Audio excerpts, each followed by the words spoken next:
physically with us, but is still with us.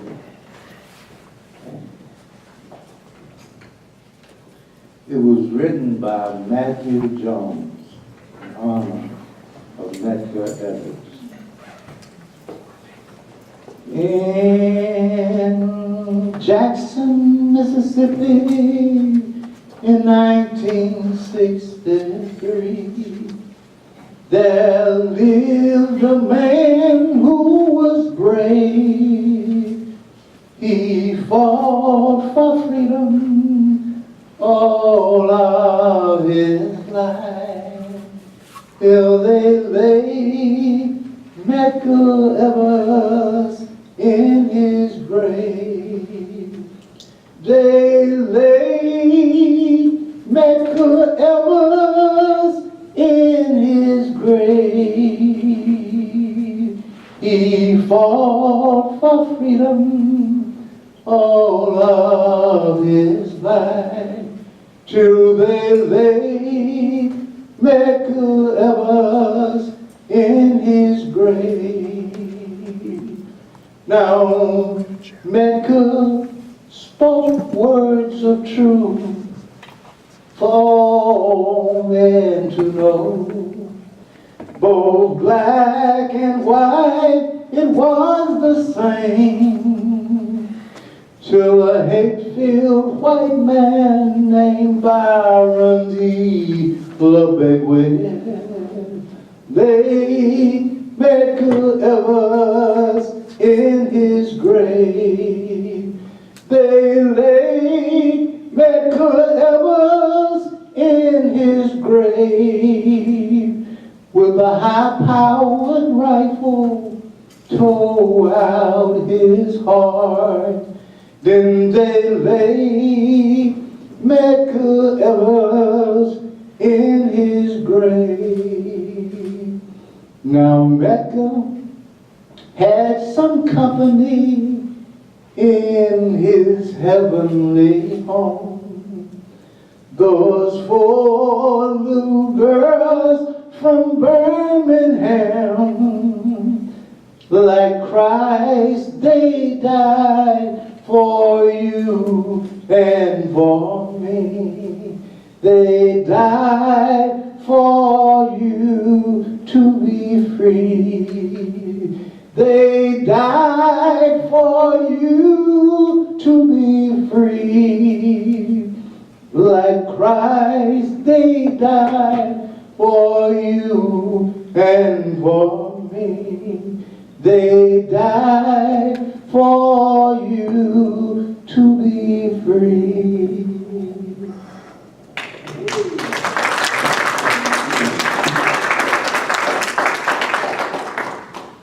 All right. How did we wake up this morning?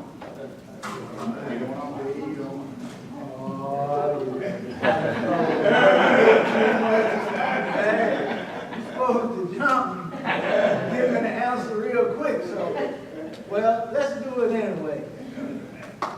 I woke up this morning with my mind, and it was staying on freedom. Oh, well, I woke up this morning with my mind, it was staying on freedom. I woke up this morning with my mind, it was staying on freedom. Hallelujah, hallelujah, hallelujah, hallelujah, hallelujah. Walking and talking. I'm walking and talking with my mind. It was staying on freedom. Oh, well, I'm walking and talking with my mind. My mind is about staying on freedom. I'm walking and talking with my mind. It was staying on freedom. Hallelujah, hallelujah, hallelujah, hallelujah, hallelujah.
the song you see, the one we copied off of Harold Belafonte.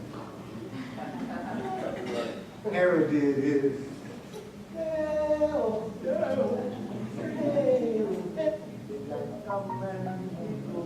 Hey!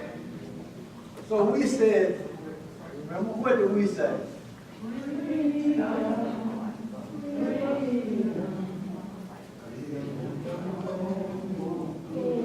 All right, now, since we all got it, all of us can do it, all right?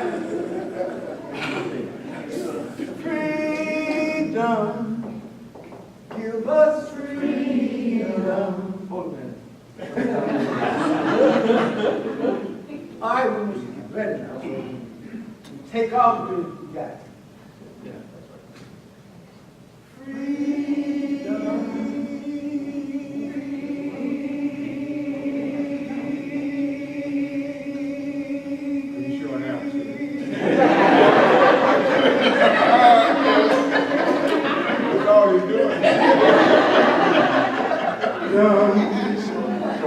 Give us freedom.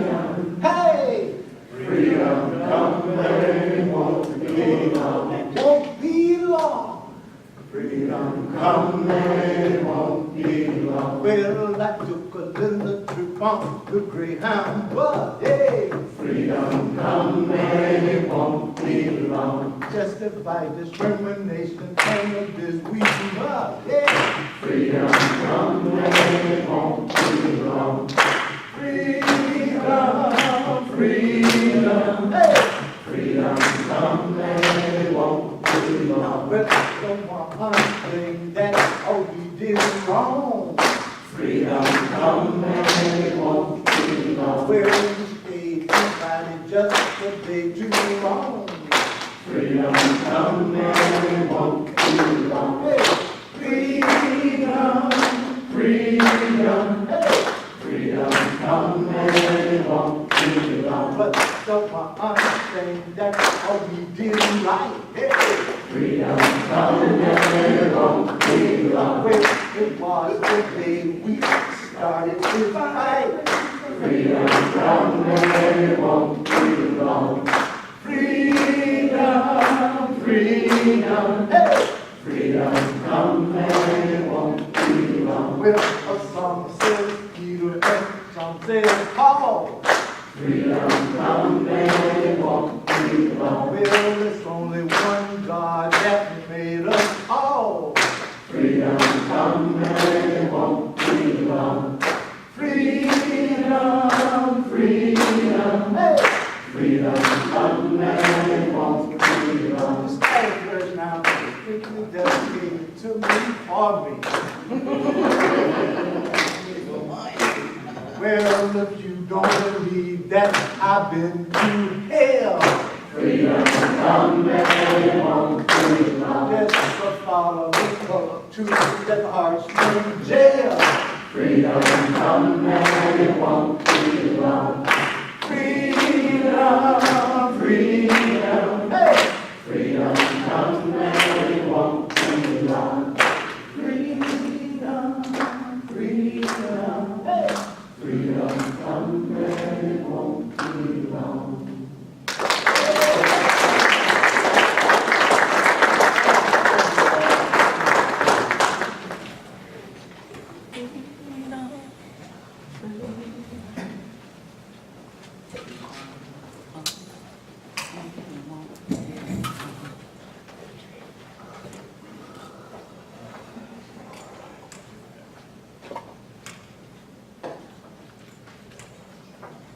Thanks for that, Dr. Watkins. Let me get my pen real quick.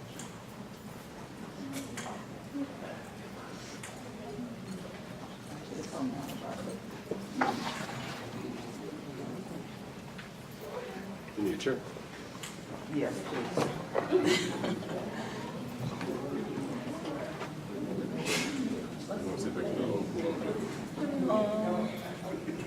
Of course, we have, according to the curriculum of oral history panels this morning, we have Reverend Ed King, our own Dr. Leslie McLemore, Ms. Emma Sanders, Dr. William D. Scott, and Reverend Clifton Whitley.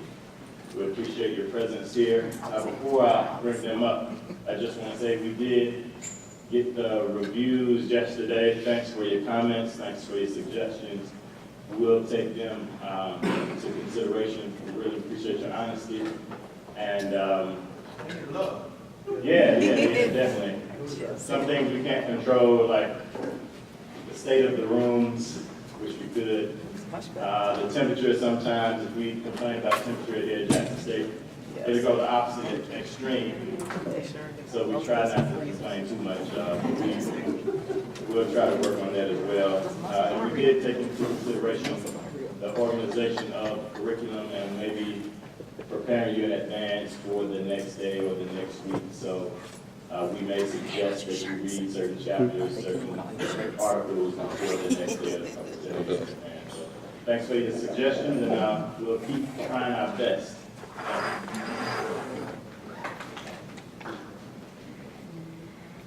Good morning, everybody. Good morning. We are in for a real treat this morning. This is actually a combination of oral history, panel, and discussion. And I am delighted that we were able to get some of the remaining Freedom Democratic Party delegates to be with us this morning. So this is a rare treat, quite frankly. This is something we really, quite frankly, we haven't done. I don't think we've done this throughout all the years we've been doing this. We haven't had these many Freedom Party delegates together in one place. So we are delighted. So take copious notes, take a lot of pictures, and get autographs. We have real celebrities here this morning, so I'm delighted to be amongst them. And I am one of the celebrities. So we are really pleased that they're here. As Rico pointed out, we have Mrs. Emma Sanders, Ed King, the Right Reverend, Dr. Bill Scott, and Reverend Clifton are Whitley II. And they were delegates. Emma was an alternate. I was a delegate. And I'm going to really let them introduce themselves. Just to say that Cliff Whitley here taught me at Rush College, taught me religion. So that's why I'm so spiritual and religious.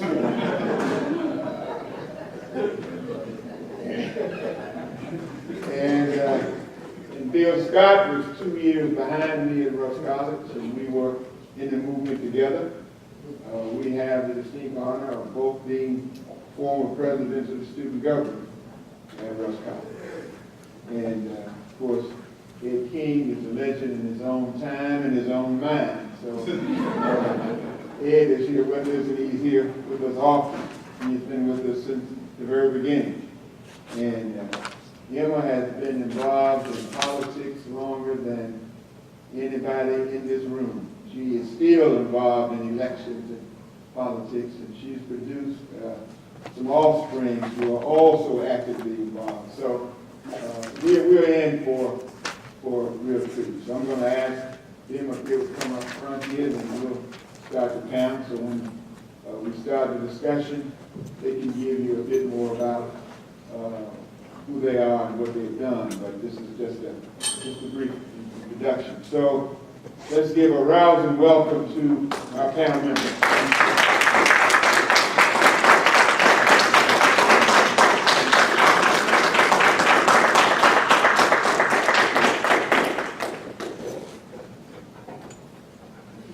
And then our moderators are Drs. Kolnick and Deardorff, and they're going to start taking.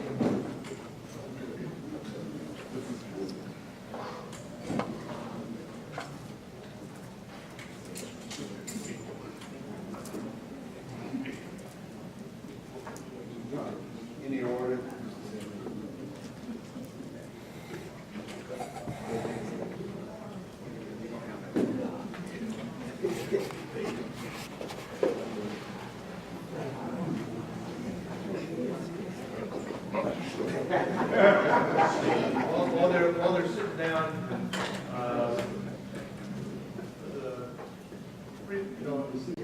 last evening, when we were at the COFO Center, I kind of pointed out that Freedom Summer was really, in the national narrative, is there for the purpose of white and black together, so that this civil rights movement was not a black-led or all-black movement, and the purpose of the Freedom Summer is to show white and black together. In fact, the purpose of Freedom Summer was the Freedom Democratic Party and the ability of black folks to have the power to control their own destinies. And so what we have here today are a panel of people who really took enormous personal risk to challenge American politics at the absolutely highest level. And we get a chance to hear from all of them. So we hope that in this you'll get a perspective on the Freedom Democratic Party that's not in the books. So we're so glad you're here with us today, and we were hoping, as we start, if we each could talk briefly about who you are and what made you decide to become part of the Freedom Democratic Party.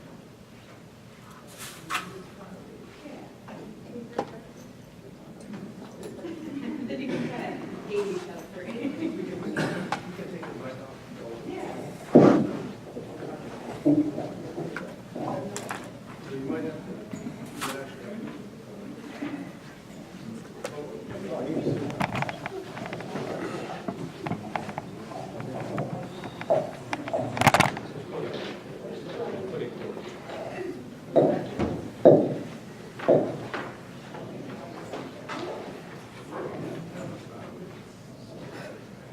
Perhaps the most significant point is that somebody noticed we don't like to get up and down. And that means we're survivors. And none of us thought we would survive. You can introduce yourself. My name is Emma Sanders, and I have been at the same place for over 50 years. And I was thinking about this morning, why did I get involved with the Freedom Democratic Party? Well, if you think about it, SNCC came in with a purpose in him. And that they also came in going to the high schools, talking to our children. And when anyone wanted to talk to my child, I wanted to know who they were, where they came from, what their objectives were. And so, as a result of that, they were more persuasive on me as opposed to me being on them. And so, that was really the beginning of my involvement with the Freedom Democratic Party, which I'll tell more about later. Are you recording this? I'm Clifton Whitley, and I'm trying to think how I got started, but I served with the 32nd Regiment in Korea in 1951. And I remember in some point in there was a national election. And there was a guy that we called him a runner in the infantry. We came by my bunker and said it's voting time. And I didn't know exactly what that was, so he kept on down the trench, passing out ballots and inviting people to the command post to vote. And so later, when it was all over, I asked the commanding officer, what was that? And he said they were voting for a national election back in their home states. And I said, well, I didn't vote. He said, well, you from Mississippi, ain't you? I said, yes. He said, black people in Mississippi don't vote. Did you know that? I said, no, I didn't. Let's go with that. But in 1953, I think Dwight Eisenhower was running again for re-election. Same thing happened. I was in Seattle waiting surgery and the military hospital, and once again the same thing happened. There was the orderly, I guess that's the military secretary, was inviting people to the command post to do the absentee ballots. And once again, I didn't get one, nor was I invited to command post to vote. And so later when I was getting discharged, that was like some 7 or 8 months later, I asked the company commander who drove me to the post commander's office why I didn't get one, and he said, well, people in Mississippi don't vote. And he apologized. And so I made up my mind that when I did get out and get back in Mississippi, one way or another, I was going to vote at whatever cost. And so that's the beginning of my story. Good morning, I'm Bill Scott, being in Old Mississippi, and kind of like Clifton, it's kind of hard to decide when it actually started. But in 1961, I was a junior in high school. You remember when Sputnik went in space? One of the things that happened at high school, we looked in the library, we looked in the laboratory, and there was basically nothing to work with. And we had this teacher who was just all gung-ho. And so she decided what we could do, we could go and raise the money, and we could buy the scientific equipment and stuff that we needed. And we put on bingo games and things all over the Mississippi Delta. We even got on that TV station at Greenwood, ABG-TV. And we got furniture stores that donate reclining chairs, and we played bingo, and we ordered a semi-tractor trailer load stuff. And the superintendent told the principal that he had to send it over to Indianola High. And that's when I became a protester. And that truck did not leave Gentry High School. We offloaded all of that stuff and set it up in our labs at that point. It was later that year I met Bob Moses, and you know that guy can mesmerize you. And I became a protester there at high school, and we organized the Student Government Association there at the high school and things like that. When I got to Russ College, met a fellow came over, Frank Smith, remember Frank? Frank Smith from SNCC also came over, that was another. And then this fellow was already there. He had one little white spot in his head at that time. And a little white spot right in his center. And one of the things we did at Russ College at that time, we organized what was called the Speakers Bureau. And on Sundays, we got permission to go around to the churches there in Washington County to talk about voting rights and things like that. And so along comes 1964. In other words, what happened, I think to most of us, the Mississippi Freedom Democratic Party advent was a consequence of everything else that was going on. We just kind of metamorphed into that as a consequence of what we were already doing. And I did get to meet Megan. We had, Russ College had one of the first college chapters of the NAACP. And he took us to a regional meeting on a bus down in Macon, Georgia. I remember that clearly.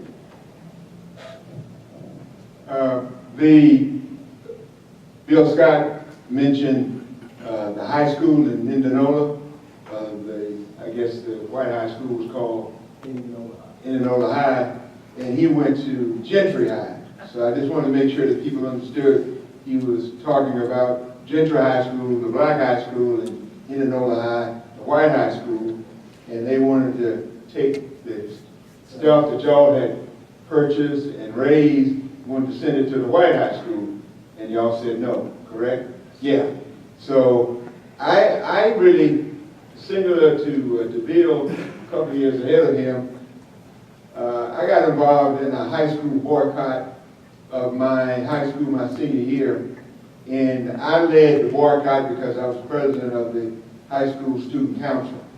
And we boycotted classes for a couple of days for 3 reasons. Number one, we thought they had too many faculty advisors on the student council. They were trying to figure out a way to make sure they control us, so they gave us 4 teachers to advise us on the student council. And we were in this small town that had nothing we could integrate. It had 2 cotton gins, a post office, and 3 stores. And that was it. And but years later, we protested, but this was like 1959-60 school year. So we boycotted classes because we had too many faculty advisors. The second reason we boycotted classes because we didn't have any Negro history books. We didn't have any Negro history books in the library. Well, we didn't really have any books in the library, quite frankly, but that was part of our protest. And the third reason we boycotted classes was we didn't like the food in the cafeteria. So, but I went to Rush College and on reflection discovered that the high school food was much better than the food at Rush College, you know. But that was my involvement. And when I went to college as a freshman, I was 20 years old at that time, and they were mounting protests. They had been organizing efforts before I got there. So I was elected the freshman class president, so I was in a leadership role, and we just took it from there. So it was my involvement from high school to college, and got to Rust and discovered the movement, and it was the best thing that happened to me. I just really got involved.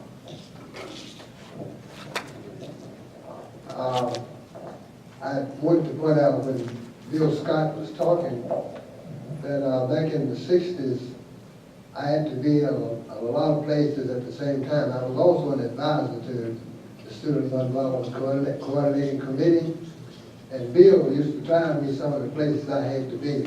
Appreciate that. Yeah, I'm Ed King, a retired Methodist minister and former Tuvalu chaplain and retired Ole Miss professor. The world does change. We need to remember that right now. I'm from Vicksburg, Mississippi. Grew up at one of the great battlefields of that war. My grandfather was 2 years old when Sherman burned his home. I knew those stories through the Methodist Church, which was part of worldwide churches, not just local congregations. Through being part of a church which looked at the entire world and all history, I learned the same Sunday school messages that kids were learning in Seattle, that kids were learning in Boston. I knew that there was a colonial world that was rising up, led by Gandhi, after the Second World War. I learned about the horrors of the Holocaust, that sort of thing. I also knew that race relations needed to change. I argued and said, as long as we have separate but equal, that's fine. I understood that the schools weren't quite equal, certainly not that depth. I went to Millsaps College, a Methodist school here in Jackson, which for 30 or more years had had close relations with Tuvalu College, Tuvalu run by the United Church of Christ, based in the north, so not dependent on Southern money, black or white money. When I was a student at Millsaps, I raised more questions. Other students did. I remember when Emmett Till was killed, and I am a senior citizen, so as a college student, I had to look way back to what it meant to be a teenage boy, but I could remember wolf whistling and then running at women. You did that to show off to the other guys. I could identify, in a sense, with a black guy.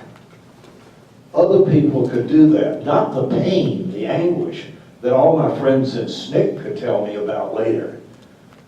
That's the end of the summer. I knew that black ministers had been killed that summer for voting rights. I understood that maybe voting rights is where it's at. I came from a family of politicians. My grandfather, when he grew up, became a sheriff. I had an uncle who was sheriff. You did things with civic responsibility. I just thought I was going into the church and would never be involved with politics. But I understood voting is the issue. Education is the reason you want voting, so that you can do something for the public good with the public institution of schools. Emmett Till is killed. We try to figure out, how could this have happened? Is everything hopeless? And a couple of months later, in December, Mrs. Rosa Parks rises up in Montgomery. And a day or so after that, Martin Luther King is on the national scene, and King is speaking about Jesus and Gandhi that I had studied in Sunday school. And I thought, isn't this wonderful? The blacks have this wonderful leader. I knew that white leadership had collapsed, and I can always work as a minister quietly behind the scenes. At the same time this was going on that fall, I met Medgar Evers at a conference, an interracial meeting at Tougaloo College. And Medgar Evers encouraged me and other students to do term papers in sociology or history, and to come by his office and he would give us literature. Now, all the literature Medgar had came directly from Stalin and Putin. We were accused every day that every move we made that differed with the powers that be was communist inspired. When I got back to Millsap, students actually asked me, did Medgar Evers have a picture of Stalin on his wall? That's 1955 in the fall, that kind of mentality. Medgar treated me as one who could be saved, and that I could be educated and could be redeemed. He guided me very slowly as an elder brother. I had the feelings that violence and warfare was a tragic way to end slavery, but that the American democracy had not found a political way. There had to be something new. Here was Dr. King offering nonviolence as a different, slightly different kind of strategy. Still thought I'd never be involved. But by December of 1957, at a National Methodist Student Movement meeting in Kansas, not in Jackson, I met Jim Lawson, who was working in Montgomery with Dr. King, and the Reverend Jim Lawson, who is later the host pastor in Memphis when Martin dies. Lawson was talking of a nonviolent student movement. Let me pass something around. Somebody come up and grab it. Make sure it gets back, but this is a copy. This is from a workshop in January of '59, led by Lawson, planning the sit-ins. In December of '57, the Fellowship of Reconciliation, another group, pacifist called communist, Bayard Rustin had come out of that group earlier. They were saying that after Montgomery, people thought that black people would have boycotts in every city in the South. It didn't happen. People were still too afraid and too vulnerable. And Lawson and others said the only people who can do this are the ones who have something to lose in the future, the students. And was that cynical use of college students? Not necessarily, because Lawson was only 10 or 12 years older than the students. So I knew that was being planned. I went to seminary at Boston University School of Theology, where Martin Luther King had gone. I left Mississippi in the summer in June of '58 when I graduated. By December, I was in Dr. King's home, meeting Corella, going to his church in Montgomery, in meetings arranged by seminary professors who had taught him and wanted to make sure that several black and white students from the South met Martin personally. And so Martin became another guide. I leave that up to the miracles of God, how Medgar Evers and Martin were guiding me. I helped with the planning of the original sit-ins. I tried to stay out of sight, but got arrested anyway, almost by mistake, because I slipped up somewhere. Once I got arrested with my photograph in black and white prison stripes on a work gown published in the Jackson papers, the Methodist bishop suggested that he had a good friend in the Bishop of Idaho, if I'd like to move there. And if not, he knew the Bishop of Alaska. And I assumed I could never come back. A friend of mine, the chaplain of Tougaloo College, moved not under pressure, just ordinarily. And a year later, there was a vacancy at Tougaloo College. Friends at Tougaloo said, "You're never going to get a pastorate in Mississippi. Why don't you become chaplain of Tougaloo?" I went to Medgar Evers and Jim Lawson for advice, and they said, "Do it." And I thought, well, there's such an active SNCC movement at Tougaloo, I can remain invisible. Well, that was the spring of Birmingham and the Jackson movement. And Medgar quickly brought me in with my title, Chaplain of Tougaloo, onto the strategy committee of the Jackson movement. And things exploded here and in Birmingham rapidly. I was with Medgar the night he was killed. I heard his last conversations about faith, about politics. He taught me carefully the last 5 or 6 weeks things that he had not taught me earlier. And that was never trust any power that exists. It will exist to protect itself. But you have to have allies. Just don't let your allies control you. The last conversation Medgar had with me, he said that he was calling Martin Luther King to come to Jackson. This is 3 weeks after Birmingham had cooled, to repeat Birmingham in Jackson. The American government and the people that rule the world could not tolerate grassroots people's movements. And they certainly didn't want Birmingham repeated in Jackson. By the time Medgar made that decision, and Jim Lawson was the link between Martin and this talking about whether Martin would come to Jackson. I'm not even sure Andy Young knows that that went on. Medgar had made his decision, and he said, "I know what that will mean." And I think he knew he would die. And Medgar said, "I am being fired from my job with the NAACP because I'm violating the orders not to cooperate with Dr. King. The orders also were not to cooperate to keep SNCC and CORE under control and to make sure there were no more demonstrations in Jackson. Over 500 kids were already in prison and 50 or 60 adults had been imprisoned." Medgar was ordered to stop everything and then explained to me, it's not just the National NAACP, it's Washington that's controlling things.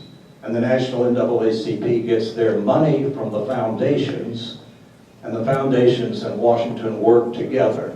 Don't criticize Roy Wilkins too much. But Medgar was beaming with joy because he had wrestled through demons of hell. For 5 days, would he do this and lose his job and risk his life even more? So he had guided me. That's June of '63. By September of '63, we should have been defeated. And Bob Moses asked me to run as lieutenant governor with Aaron Henry from Clarksdale, black president of the state NAACP, but not on the salary of the New York NAACP office. And I told Bob, that's crazy, I'm a minister. And Bob said that yes, but we want a white token. He didn't use the word token, but we know what that means. And a symbol, and so I got involved in politics. Going into the Freedom Democratic Party was the logical outgrowth of the Freedom Vote.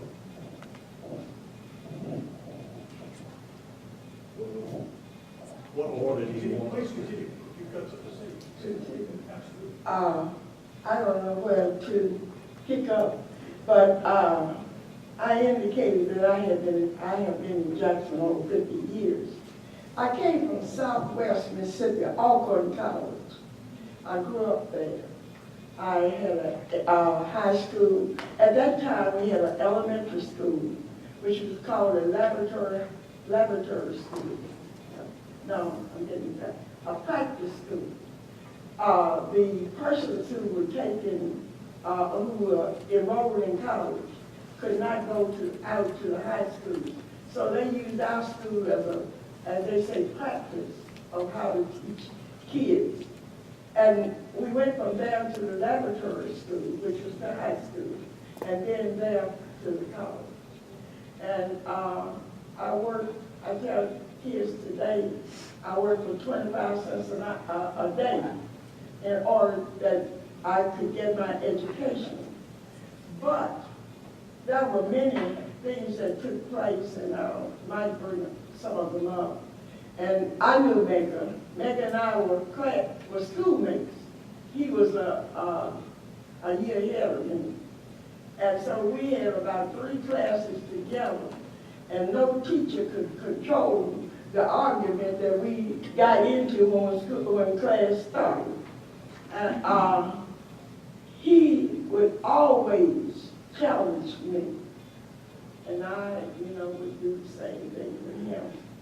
But it was he, after he finished college, came up and joined the limited life insurance, or some kind of life insurance that we started to convey, talk about.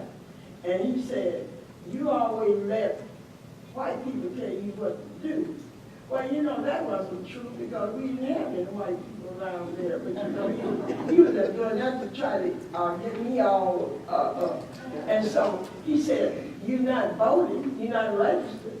And so about 2 days later, my husband, my neighbor, and I went down and registered. And as a result, I started to register other people. The reason I was in Jackson is because we considered at that time Jackson as being one of the top schools in Mississippi for blacks. And so I chose to work here. My uncle was very active in Claiborne County, and he wanted them to tell me that I was his niece, but I didn't do any of that. I got the job on my own, and I was determined to do the things that I thought that would be good for the advancement of the black community. And so that is the reason I ended up being in Jackson. And as I said, my oldest son got involved with SNCC. And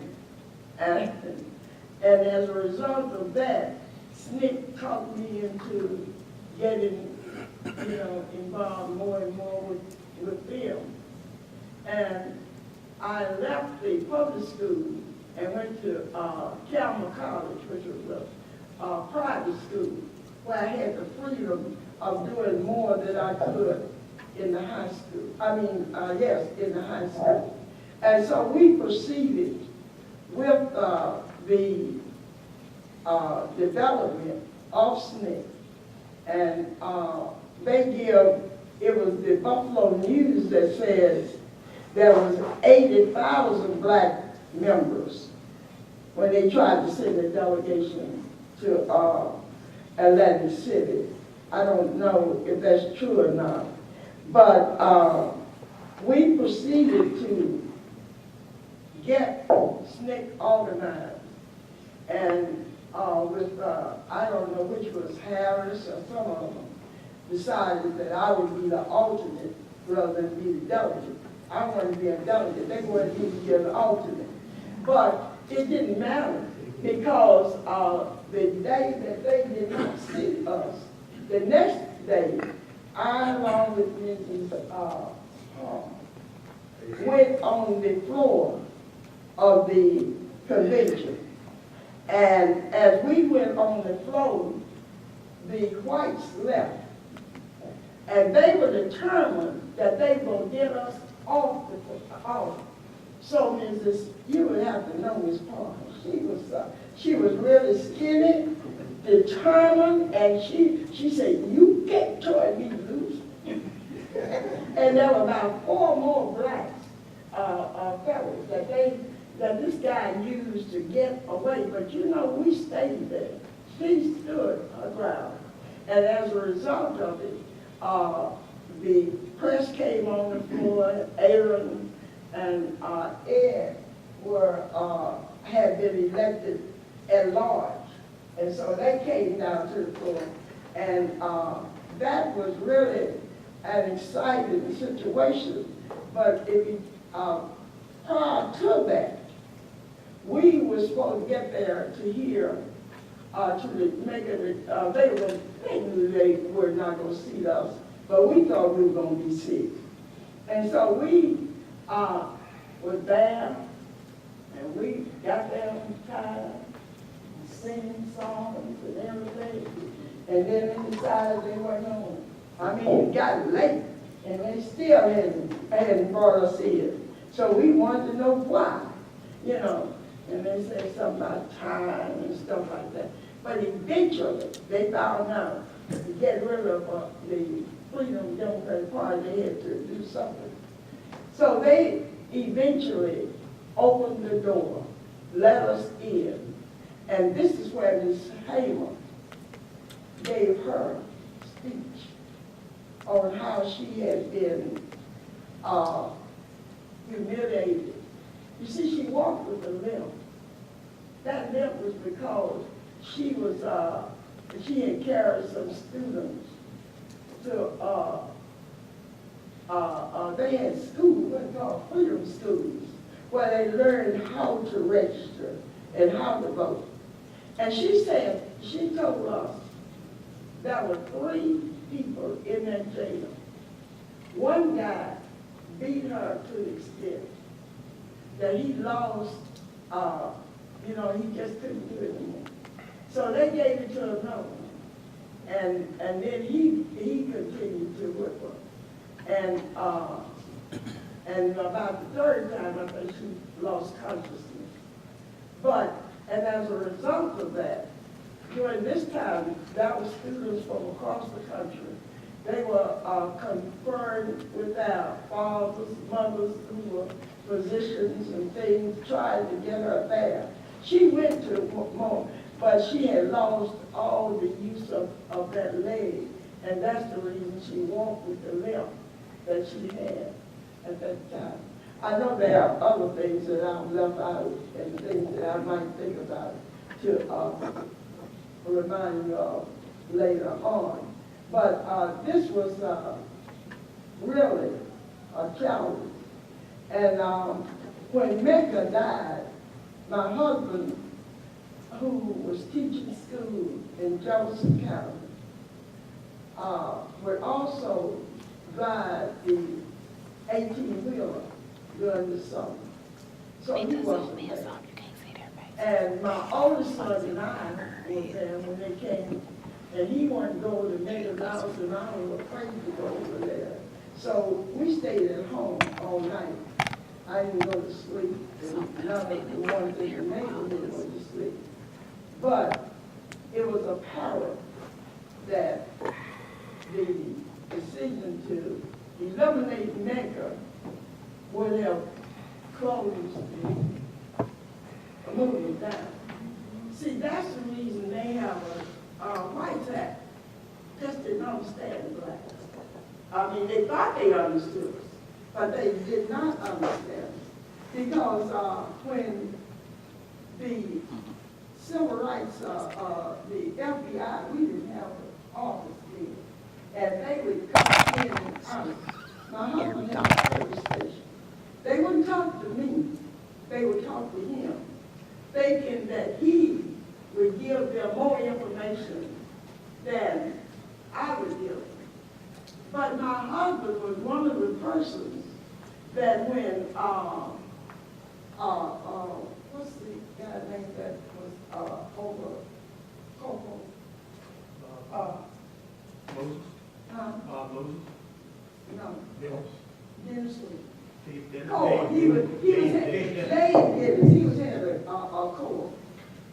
He took the young kids to the opening of the Allen Thompson Airport. And as a result of that, they put out a warrant for his arrest. And they say he was aiding to the delivery of mines. Now, Dennis stayed in hiding the remainder of that day until that night. And a young man who had been working with Cole came and asked my husband if he would take him over to Jackson State. And you know, if he didn't ask me, because I would have said no. And I couldn't sleep the whole while he was gone. But you took him over to Jackson State, where another lady took him down to New Orleans.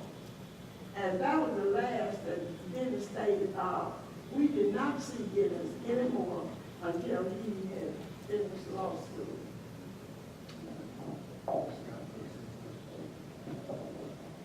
When she was talking, I was recalling those incidents in Atlantic City, New Jersey. It was an interesting time. We got there and got settled into our own cheap hotels of what we could afford. And we did get to rest. As soon as we got there, we got the word that you need to get out and canvass these delegations. We want to have a legitimate floor fight on the floor of the convention, and we need to shore up our relationships with those delegations who pre-committed to us. And meanwhile, we got word from Bob Moses through Stokely Carmichael that they had corresponded with the White House. And the only thing they asked Lyndon Johnson to do was give us his benevolent silence, and we would win the fight. And of course, Lyndon, being a good politician, lied and said so, that he would do that. But by the time that the convention opened, Lyndon realized that, look, these guys got more clout than I thought they had, and I better do something. So after our first day of canvassing, we got back to our hotel, and we debriefed each other, and we said, boy, we got it. We got more than enough delegation that's going to vote to give us a fight before the Credentials Committee, and maybe even a floor fight. About 45 minutes later, we had Minnesota and Maine and California. Everybody else had deserted. Lyndon had gotten on the phone and took back all those promises for judgeships and all this other kind of stuff if you all don't put an end to this fight. So we had to go out one more time. And then to follow up on her story, we got to the convention and they had told the sergeants at arms not to let us in. No one can get on the floor without a delegate's badge. And that's when Governor Brown of California came up with this idea. He sent word up to people from Maine and Minnesota and Idaho, whoever had enough guts to do it. And we had delegation badges from about 6 or 7 different states. They took their seats, collected badges, sent them back to the door. And we all got badges, and that's where we went in. And as we would take a seat, the regular Democrats of Mississippi would leave. My biggest recollection from that night is I felt so sorry for the person who was making his speech. That was a person at the podium. He was just speaking. And the cameras turned, and everything turned, and everything was focused on that Mississippi delegation that night. It was an interesting time to do that. The other thing I wanted to say something about in terms of voter registration. One of the things that was so difficult about that was what we had to teach people to do in order to get registered. Not only did we have to help people overcome fear, because I remember writing a letter to my mom to this day.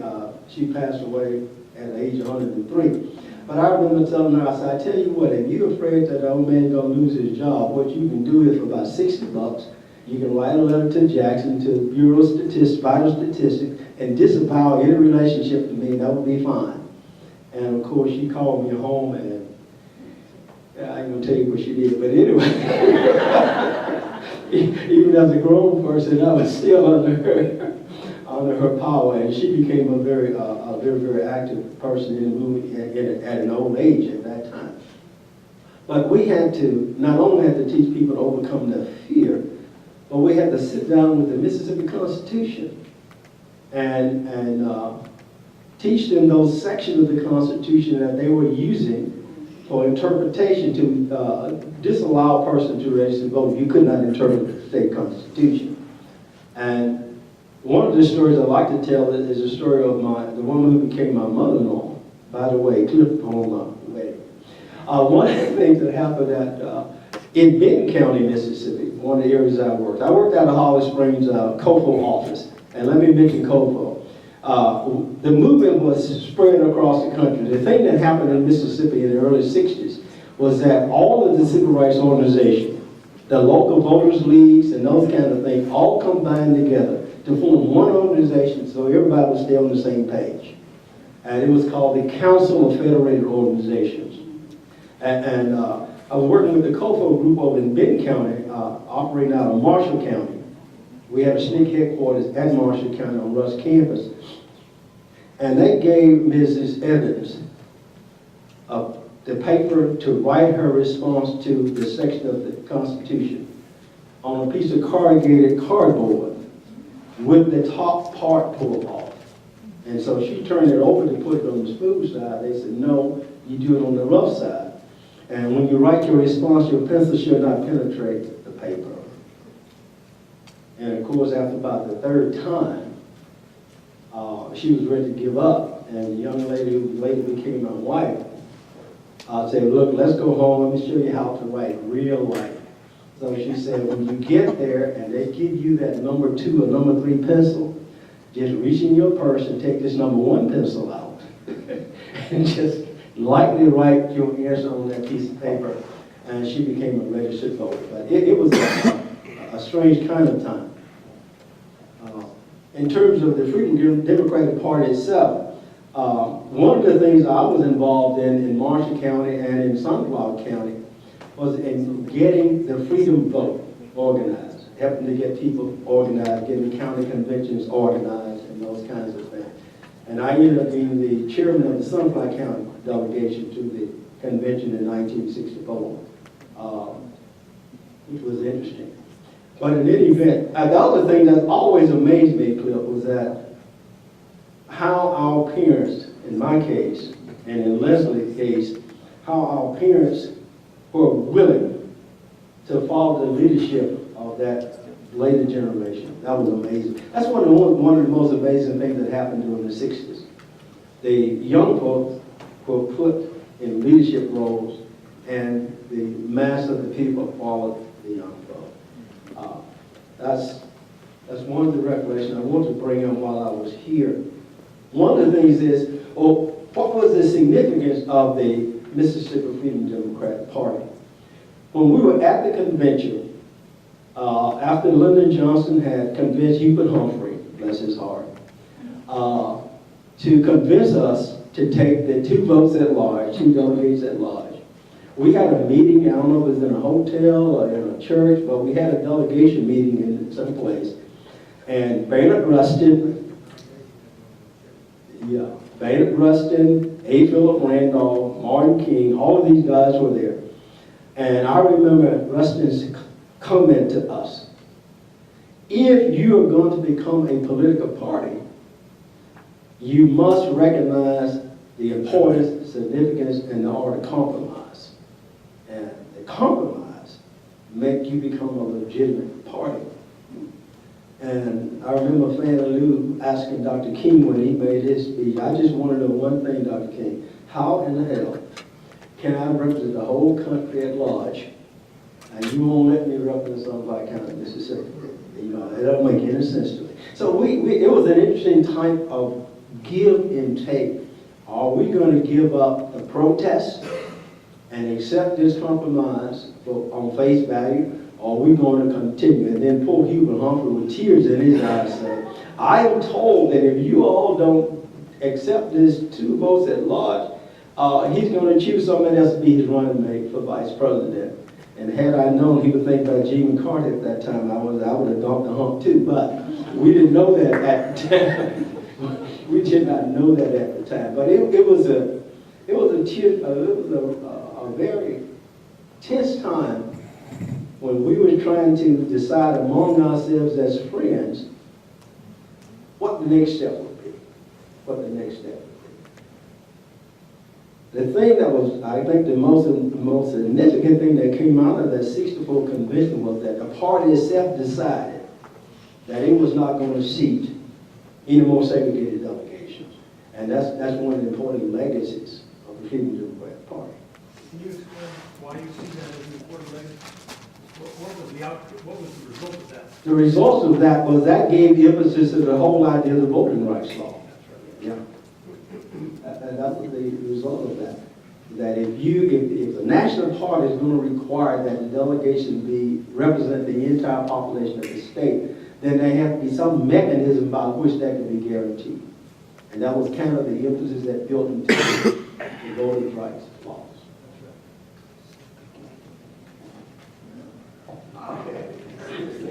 Also, about the building into the voter right, we came back with the intention of organizing and getting every person we could to vote. And if you remember, I said I came from Southwest Mississippi, even though I was in Jackson. I ran for office against John Bell Williams. Okay, but there is a such thing as winning and losing. We as blacks in Southwest Mississippi won because it was after that race that we had Cleveland County, Jefferson County, and all those blacks in that area. They saw how many blacks had been registered and voted, and they ran for office. Cleveland County had, I believe, almost a majority. Well, I know they had a majority. They might have had a predominantly black elected officials. But that was one way of our saying that we did win. But if you remember, at that time, you remember, I know you don't remember, at that time, people, we had no way of knowing how many people were registered. Because there were whites that were maintaining the road and everything. And so they would not give any information. And the only way we obtained the information was the fact that when we came to vote, the blacks came out. Charles Evans was later, who came in later, was elected, but that was a little bit of his actions too. He was elected mayor of Fayette. But Charles did a lot of stuff in between the things. But that was to let you know that it wasn't a game we were playing. We were sincere. And we chose a person that we thought would represent us well in the office that they were running for. And as we were coming over here, I asked my grandson, why is it difficult now for us to obtain that same thing? And he said most of the time, most of the people are interested in themselves, and they are not interested in the obtaining the future of the black or minority community. And so that is a way in which we will have to work very hard to try to see how we can identify those people who are still interested in the progress of the minorities rather than interested in the progress of that. let me pick up as a teacher on some of this. Also some propaganda. I have a book that came out 2 years ago on Freedom Summer, mostly about Dr. King's visits to the state. I'm working on a book now about Mississippi Freedom Democratic Party. We'll have lots on the freedom vote, but lots and lots if it gets published on this Atlantic City Convention. Two things about the compromise we rejected, and then about the victory that in the future there could be no segregated delegations. We rejected the two-seat compromise not because we weren't willing to bargain, compromise, talk, but in essence we were told that those who are the experts don't need to hear you talk, and you just need to agree that the ones who are running the country know what's best. In the negotiations where the two-seat compromise was offered with Aaron Henry and with me, black and white, nice symbolism. I was the national committee man. He was the chairman of the party. And that also was a traditional way of settling things. We also knew through months of research. SNCC had a research base in Atlanta. Before we got to the convention, for 6 months, we sent people from Mississippi all around the nation, not in the Deep South, to line up support before we got there. We followed the rules as we could. When Emma and others, Hazel Palmer and others, began to go to those Mississippi seats, there were 68 chairs. Humphrey told us in the negotiations that Aaron Henry and I would have 2 votes at large. We said, well, if you'll add those to Mississippi, that's a token symbolic victory. Something at large doesn't mean anything. We had lots of discussion. Humphrey had already made it clear that he could not become vice president unless he could control the black vote. And he was under great personal pressure. Mrs. Hamer talked to him about that. That's a different story. In all of this, I brought up the point that those 2 seats, whoever has them, should be with Mississippi. That we didn't want to be in an isolated corner. Humphrey was embarrassed when he realized that's like the back of the bus, and Aaron Henry was pushing that point, and Martin Luther King was squirming with discomfort that he was part of this trap. He was threatened too with his support.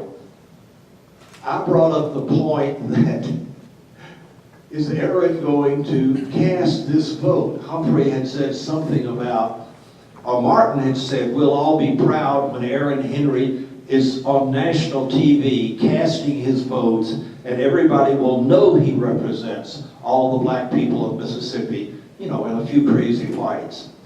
Humphrey started squirming, and then I pushed the point, we've got those 2 votes, is Dr. King right? And Humphrey said, I have to tell you, the president has decided there will be no votes cast at this convention. Everything will be by acclamation. And poor Dr. King, who had tried to tell us how wonderful the deal was, they had brought Dr. King in, Andy Young in, before they even told us. Well, we then began to tear the thing apart. Then, under the rules, where I was saying, let us have 2 seats with Mississippi, under the convention rules, a state could cast all its votes by whoever was present at the convention that night. That's why you had alternates. Some people were partying and didn't get there, you could put the alternates in. If some people were dead drunk and you had a vote, you had 100 votes and only 90 delegates, the majority could cast the full vote. Under this rule, 3 white Mississippians stayed at the convention and accepted the 2-seat compromise, and the rest of the seats were empty. but they were legally allowed to cast all 68 votes, including the 65 whites who had walked out, and Aaron and I would get none. I tried to get a compromise going that we needed Mrs. Hamer in there. I offered to resign. Humphrey explained we need the symbolism. So I said, well, let's do it like other conventions have done it. Let's have half votes. You'll notice next convention, Republicans and Democrats, there'll be these odd numbers, 89 and a half, something like that. You can split the number of votes. Who cares how many delegates you have? If you have X number of votes, why not have 200 half votes? You spread it around. Humphrey realized we had really done our homework. I hadn't done it. I had been taught by the SNCC research department. And Humphrey had to say, well, maybe with 4 votes, then Mrs. Hamer could be elected, and you don't have to resign. And then Humphrey had to say, but the president has said that illiterate woman must never be allowed to speak at a Democratic convention. There were a lot of reasons we couldn't accept it. The folks who sat in on the floor, I don't think we ever got this far with the delegation, with Emma or any of them, of all the madness that had gone on. We just had to keep moving. But that's why this wonderful conclusion to sit-ins, which started in 1960, this fantastic sit-in at a national convention was so important. The other side, we quote, won the right that in the future there would be no segregated delegations, no delegations that excluded anyone who said they had a right to be there. And that quickly included women, and then it quickly included the disabled, American Indians, Hispanic, and others. But those of us who had been in that discussion with Martin and Byard and Walter Reuther from the UAW, Reuther threatened Martin that all of your national support money will be cut off if you don't break your word to the Freedom Democratic Party, etc. The game was, in the future, will the people, the grassroots people, be able to choose? Emma just said we wanted to choose our leaders. By 1968, it was clear blacks would be allowed to vote, and the issue after 65 and Selma, 64 and 65 and MFDP was, would the choice be between lesser evils or upwardly mobile, successful people, or would the people really be able to vote? All you had to do was pick a few now token disabled, token women, something like that. Or you could even have somebody as visible as Mrs. Hamer, as long as that delegation was chosen by the powers that be. It could be interracial. You still didn't have real power. That's where we are right now.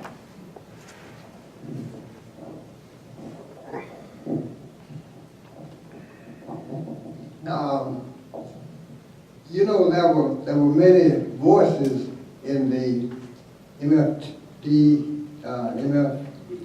delegation to Atlantic City.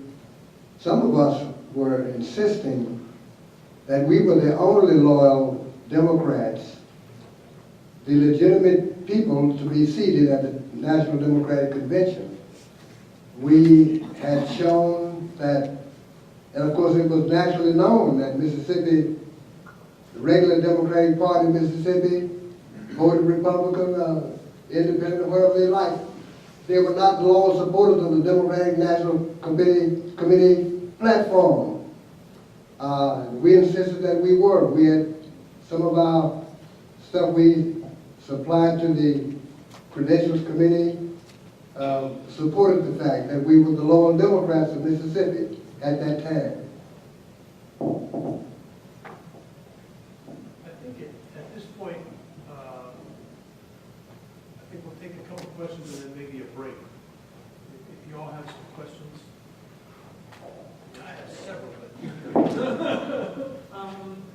Good morning. Good morning.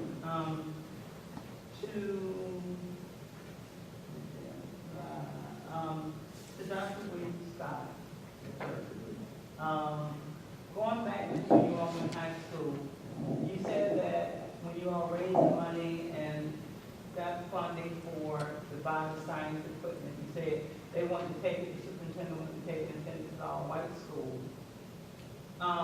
you all took everything off the semi-tractor trailer and put it in the school.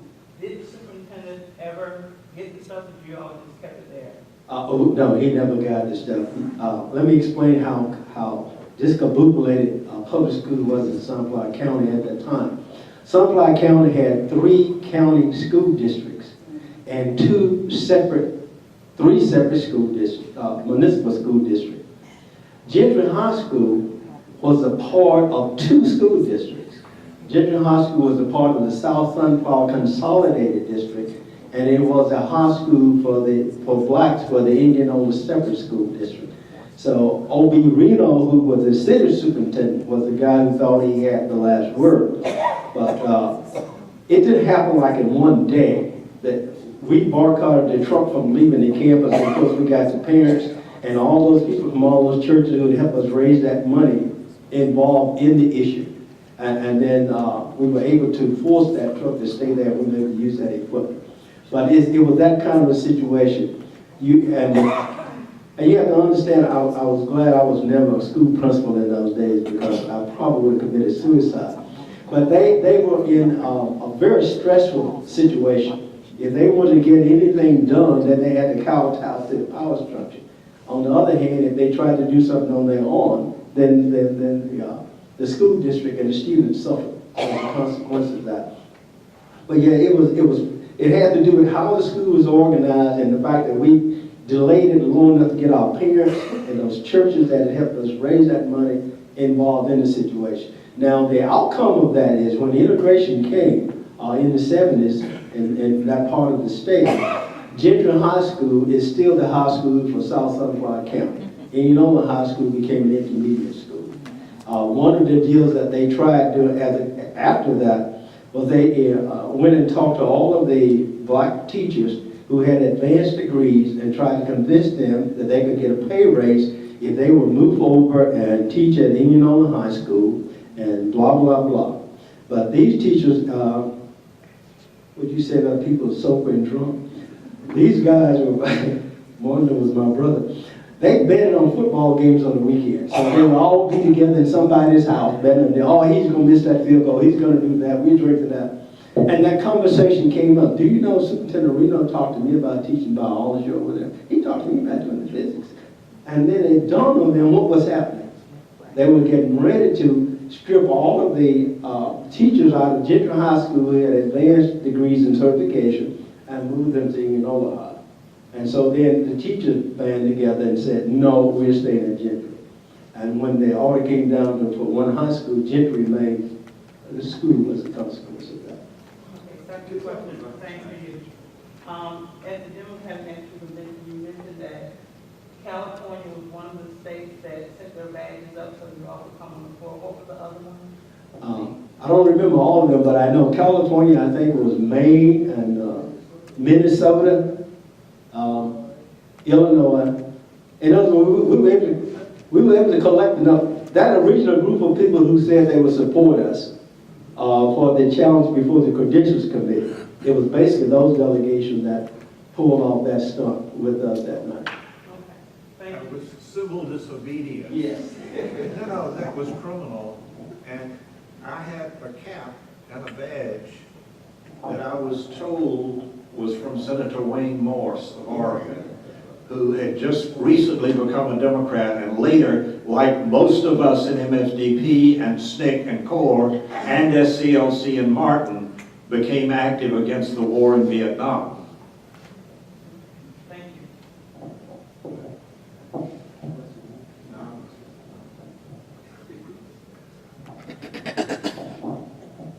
I mounted my own private protest when we were given the opportunity to go on the floor by getting badges from other delegations. And I am not in any of those pictures because I didn't want to be in that group, quite frankly. And I didn't want to be in that group because they had rejected MFDP. And in my mind at the time, my thinking was that, well, they rejected us, so why would we want to protest and go on the floor? And so I didn't join the group. I stayed away. And there are very few pictures of me during that era, primarily because I really didn't like to take pictures. But I wish I had, I've been in more images now. But that was my, I don't know, I just decided that I was not going to join the group. I walked away from it, and now maybe I should have had one of those badges. Or you may have been wiser and said that the two-party system is not working. Yeah.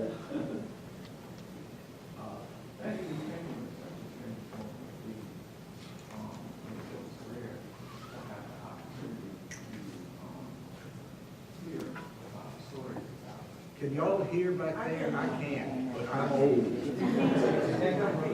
Stand up and project. Okay. My teacher voice, stand up and project. Thank you.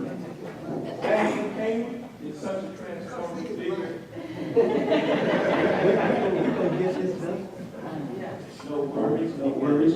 I want to thank you all for being here. It's such an honor to have you all here. So my question is about Fannie Lou Hamer. I'm just wondering whether there's anything more you can share with us concerning who she was and why she was so influential. It's just a rare opportunity to learn more about her, maybe fill in some gaps.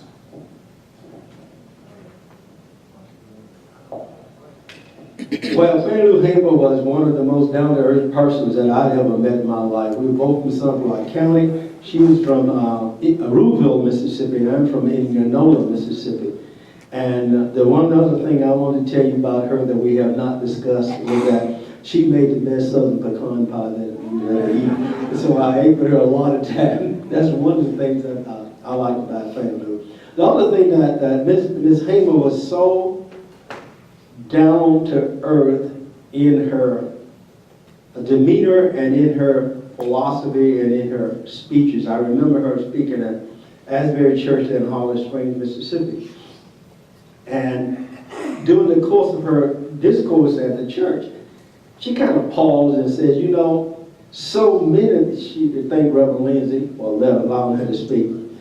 And she said, Reverend Lindsay, so many black preachers said that we can't blame politics into the church. She said, but I bet you one thing. If you took them Abraham Lincoln and Thomas Jefferson and them other dead politicians out of that basket, they would let the politicians come into church. And so she had a sense of humor, as well as being a very dynamic leader. And as Ed pointed out, even after her, one of you pointed out, even after her beating in that jail in Winona, that it did not deter her from her determination to do something for the people. I would like to add that she was on the Eastland plantation. She was a sharecropper before her getting involved with the movement. And she conveyed all the things that, she was thinking about when she was there, I'm sure. But Eastland was one of the top senators from Mississippi. And he had told the world that blacks did not want to vote in Mississippi. And you see, with that kind of attitude, being a senior senator, and he said that we were not desirous of what we were satisfied. But Fannie Lou, like all the others, knew when to say yes and when to say no. And when the time came, she was one of the ones that raised up and said she wanted to be a part of the political process. And I remember Stokely talking one day. He said, y'all think we love you so much in Mississippi? We don't love you no much in Mississippi. He said, because of the fact that Eastland's attitude and the laws not only stopped blacks in Mississippi, they stopped blacks across the country. So that's the reason blacks became so engrossed in trying to get the civil rights movement going. And that's the reason we had, I told you, according to the Buffalo News, we had over 10,000 support. Oh, yes. A lot we did was demonstrations. You're demonstrating at a lunch counter. What are you demonstrating? If people in Ohio or Idaho or somewhere else can see that, and that you don't burn the lunch counter down, you might boycott it, you are demonstrating the absurdity that people couldn't have a cup of coffee when they're tired. And people in Idaho could identify with that, like people could identify with Ms. Parks in Montgomery. Why did she have to get up and move? Most white people in America had never thought about a problem that belonged to those people in the South. They respected Senator Eastland and the others who said that things are fine. To rally the nation, we had to demonstrate something that could register in their hearts and minds, and then they would put pressure on Congress to put pressure on the president to get new laws. We made the American system work. Back to Ms. Hamer and some things about her. Lyndon Johnson said Humphrey was very concerned about Mrs. Hamer's grammar. Not just the power of her speech. No, it was the power of her speech. But Johnson was not the first person to try to shut her up. Roy Wilkins, the head of the NAACP, came to me at the convention after her famous speech and said, you people in the MFDP have got to control those Negroes. And he meant people like those of us who were college educated and this token white. He couldn't understand how you could have those people. And he said, every time Mrs. Hamer opens her mouth, she is embarrassing black people in America. And most of you are historians or sociologists. Go back on what that image was, or even think of Gandhian struggles in India. Did that work? Maybe in another 100 years, everybody showing that they were upper middle class might have worked. I think Roy Wilkins had been in touch with the president when the president called her that illiterate woman. The other thing Roy Wilkins asked me about was to get her dressed. She's in a very flowery dress when she makes her famous speech. And he said, Americans have to know that a lot of black women don't look like that. And I started, I don't know how God put me in these places to hear these things. And I was insulted that Wilkins was asking me, but I was an educated college chaplain, etc. And I wasn't about to be that white person who tried to tell Ms. Hamer she didn't know how to dress. Okay, we're talking about generations. In the personal conversation, she could be powerful, she could be understanding, she could even listen, almost like a pastor, and say, tell me again what really happened to you. And then she could say the truth to power. Humphrey and Mrs. Hamer and I were in the back room of somebody's headquarters at the convention. And Humphrey said, you don't know enough about the war in Vietnam. We don't know who's causing it. We got into heavier and heavier details about what we as Americans don't know about and the people aren't willing to ask questions about. And the chief one of those was Dallas, November 22nd. But in all of this, Humphrey said, the war may get worse.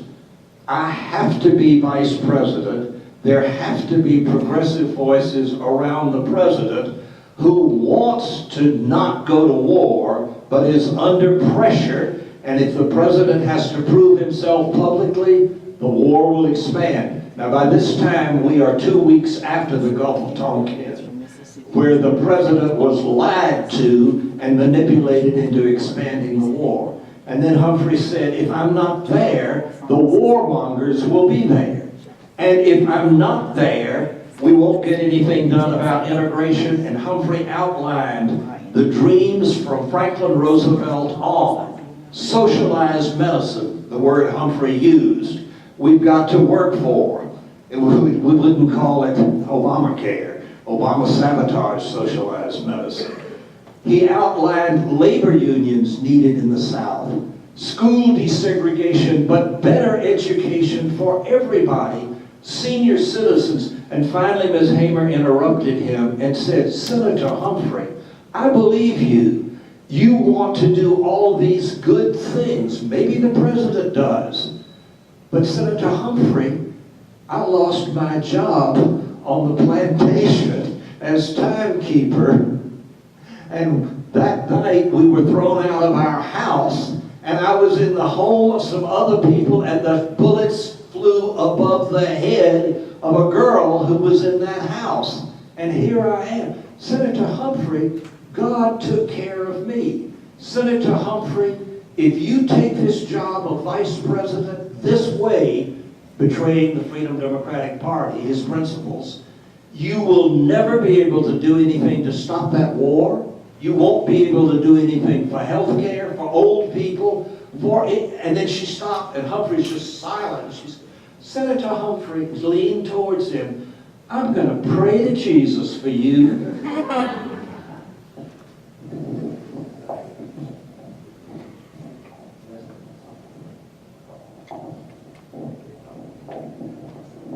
I can't quite remember whether I've told you this story already, but have I mentioned to you when I first met Mrs. Hamer? Have y'all heard me talk about that? Oh, okay. Well, I met Mrs. Hamer in April of 1963, a year or so after she had been evicted from the W.D. Marlowe plantation in Sunflower County.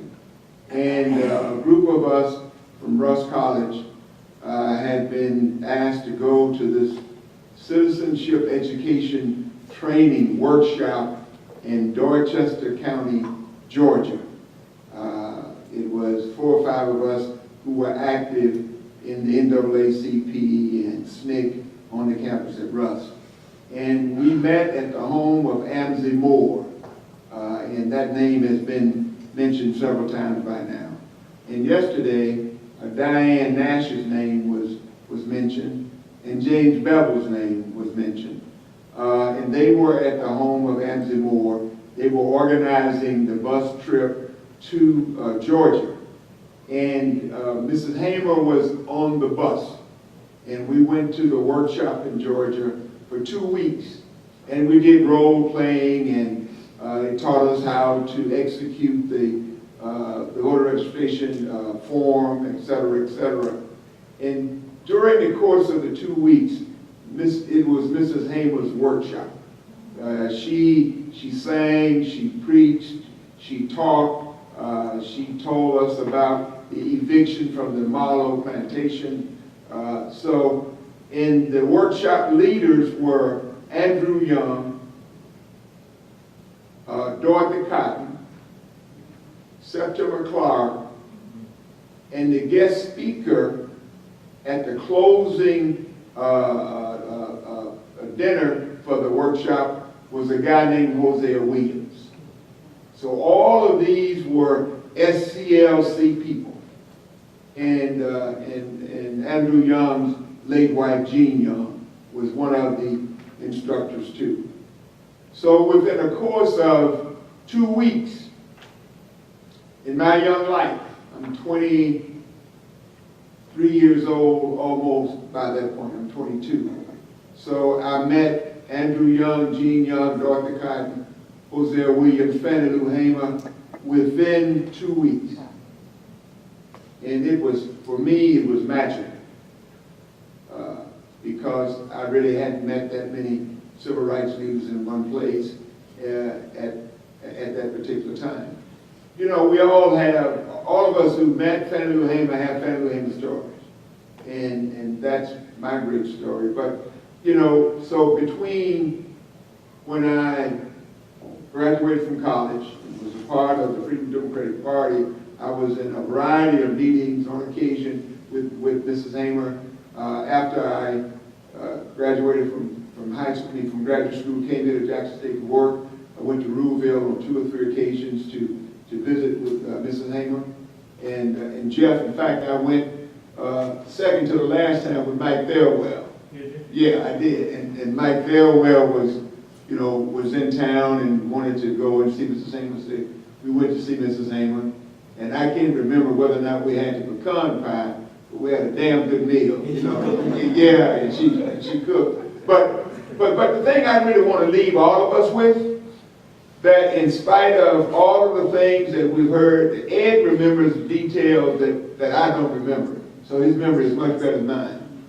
But the important thing to remember about Fannie Lou Hamer is that although she was not formally lettered, she had one of the best minds that I have ever encountered with anybody who was a 6th grade scholar. My grandfather was a 4th grade scholar, and he was a really bright dude. He could do numbers much better than I could ever do numbers. He could do numbers in his head quicker than I could do them on paper. So Fannie Lou Hamer was gifted with a great analytical mind. She could cut through the bull fairly quickly. And I recall being in a meeting at ITC in Atlanta, a SNCC meeting. And the SNCC people had gone on and on about this and that and the other. They were philosophizing and doing this, and some drinking wine half drunk. I mean, it was a good meeting. I mean, the best meeting in the world is a meeting where you have a taste of wine. They're just absolutely good. And after going through all that crap, Mrs. Hamer got up at some point and just sort of summarized what they were talking about, put it out there, and essentially said, we've had enough of this subject. But I was as an almost college graduate, I was impressed with the way she was able to talk to and summarize and suggest what had been the major points discussed. So, as you tell your students about Fannie Lou Hamer, just make sure that they understand that in spite of the fact she only had a 6th grade education, that this was a brilliant woman. And disregard the fact that subject and verb did not always, coincide, right? The issue is that she was very smart, she was brilliant, she was bright. And the great failure of so many of us and so many people in public life is that Mrs. Hamer was not surrounded by people who could implement some of her vision. The Freedom Farm in Sunflower County, which was a terrific idea. The pig farm, supplying food matter for other people, because she was always looking out for other folk. But the operations of it, implementation of it, was not what it should have been, because she had some shady characters, and Mrs. Hamer had a giving heart, and that's, it's good and bad, right? We can believe in people, and we put our trust in people, and sometimes, they fail you. But the point I'm really trying to leave is that Mrs. Hamer was a brilliant woman. She was blessed with a great mind. And make sure that when you talk to your students, try to get at the heart of the matter in terms of, Fannie Lou Hamer was this person who made a difference, and this was a woman who thought deeply and felt deeply. And if you can match up that combination, I mean, it's like a love affair that lasts forever. Maybe we should take a 5-minute break, like a legitimate maximum 5-minute break, and then come back for some more Q&A. Is that okay? 5 minutes.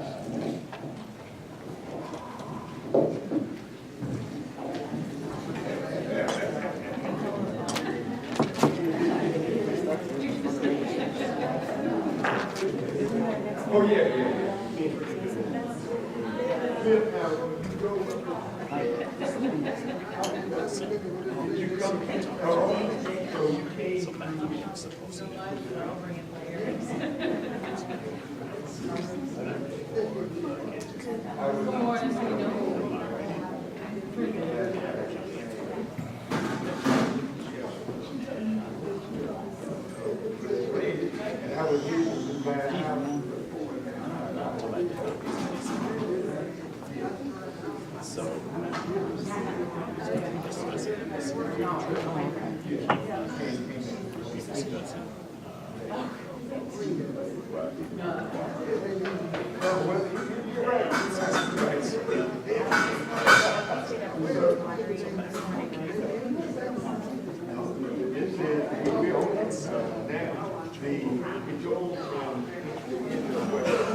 Is that still covered? Is she still?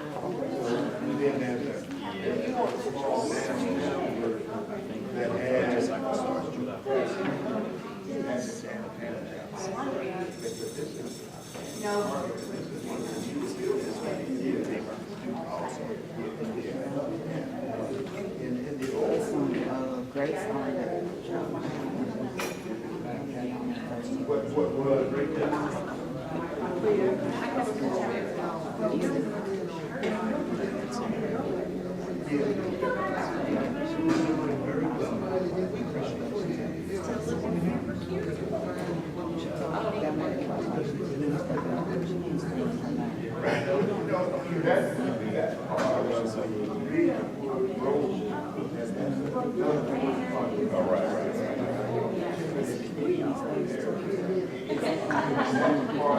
You're right.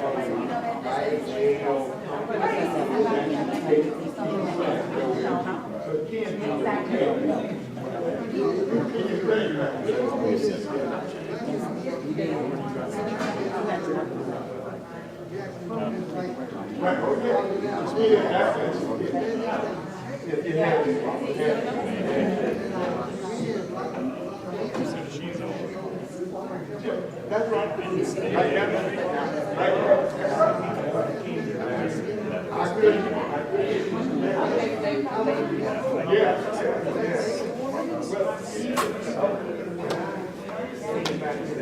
Good stuff.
Oh, wow. It was, that's right. It was just a walk. 10 blocks right in the middle.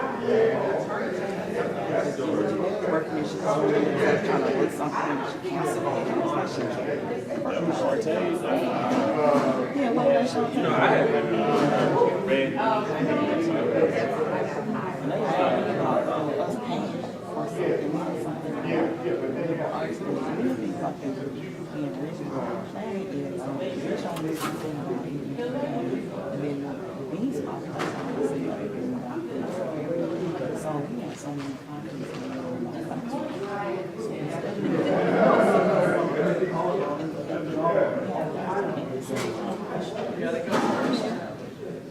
Oh, yes, every Tuesday and Thursday, at the same time, there's a person here.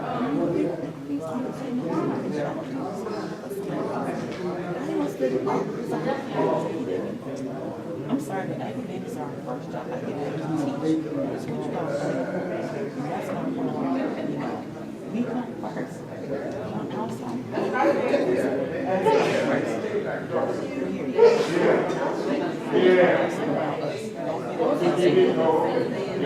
But still,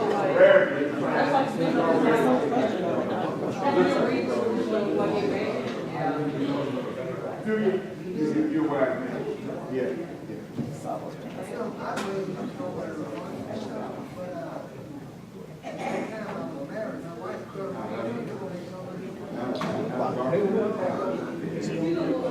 Oh, is she? Oh, until I say hello to her. Okay.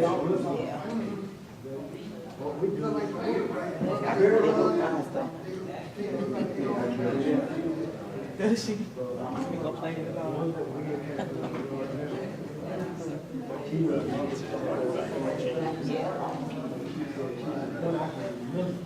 Damn. Did you write that part? yes, How did you know? I'm so relieved. Like, I want to credit in your acknowledgments. oh, I used your name. For one of the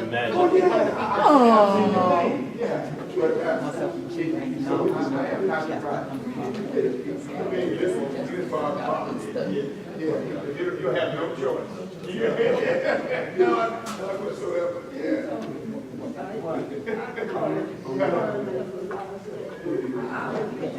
This is me.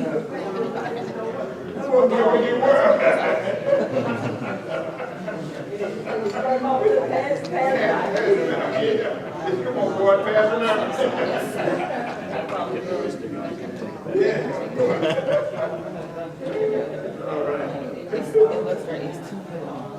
It's too little in my hand, and I need to wear my glasses just to see everything.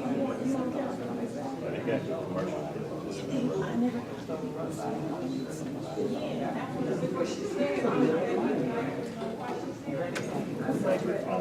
I need to be able to see without wearing my glasses. Oh, I got it. Right. And so if I wear my glasses and use it like this right here, I can't. This is blurry. I can't even see that.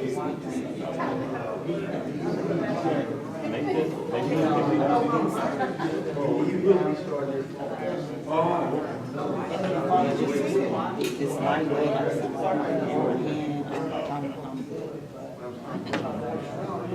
I'm wait till the note 8 comes out. I have a note to it's over. It's already the note comes out.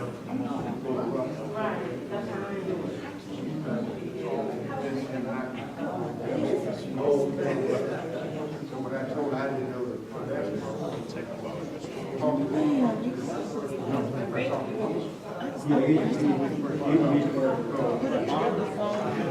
make it an option.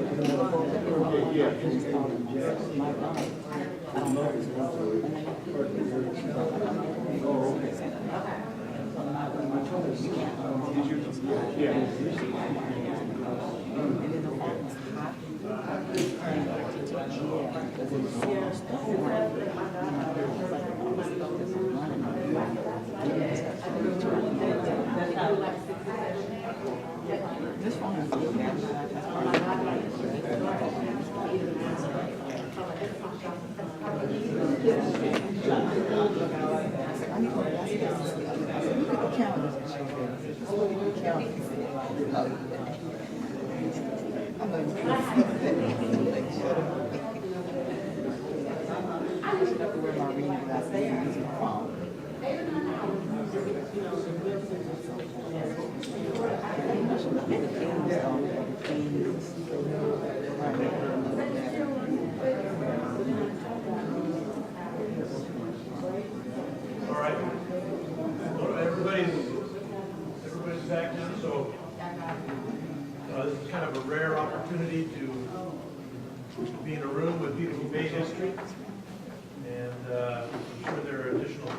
So,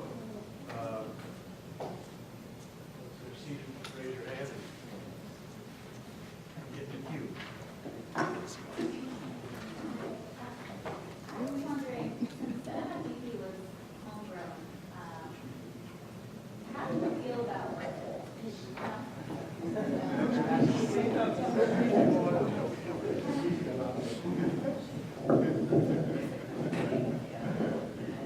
Good morning. Since the MFDP was homegrown in Mississippi, I was wondering how you felt about having Reverend Martin Luther King, a different Reverend King, working as the mediator. Did you feel like that was his place? Because I feel like his ties to Johnson and his sort of political positioning seemed to push you, he seemed to be pushing you towards a compromise, right? He was more sort of compromised himself in terms of what he could advocate. And I was wondering if at any point anyone felt like, this is our project, we should be the ones that are right, exactly. I was wondering if there's any sort of feeling about the fact that, Reverend Young and Reverend King sort of were the negotiators, and really this wasn't something that they had helped build. No? Okay. I'm finished. Well, we did our own negotiating. yeah, I think at those meetings that became very obvious to Andy Young, Martin King, Rustin, Randolph, and all the rest of them that we knew what we wanted to do, we knew what we wanted to accomplish, and we knew who we were. And so we kind of made that clear to them. And that's kind of why Aaron Henry, who was the state president of the NAACP, operated autonomously to rural victims. It was kind of that kind of thing. I don't think people who lived outside of Mississippi at that time, whether they were black, white, or otherwise, really understood the gravity of what we decided was important to do at that point in time. And we also understood that it could, as Ed pointed out later, it could have been a matter of life and death. And so once we set out on that road, we were not going to be deterred by somebody who wanted to make a compromise to look good. That's my opinion.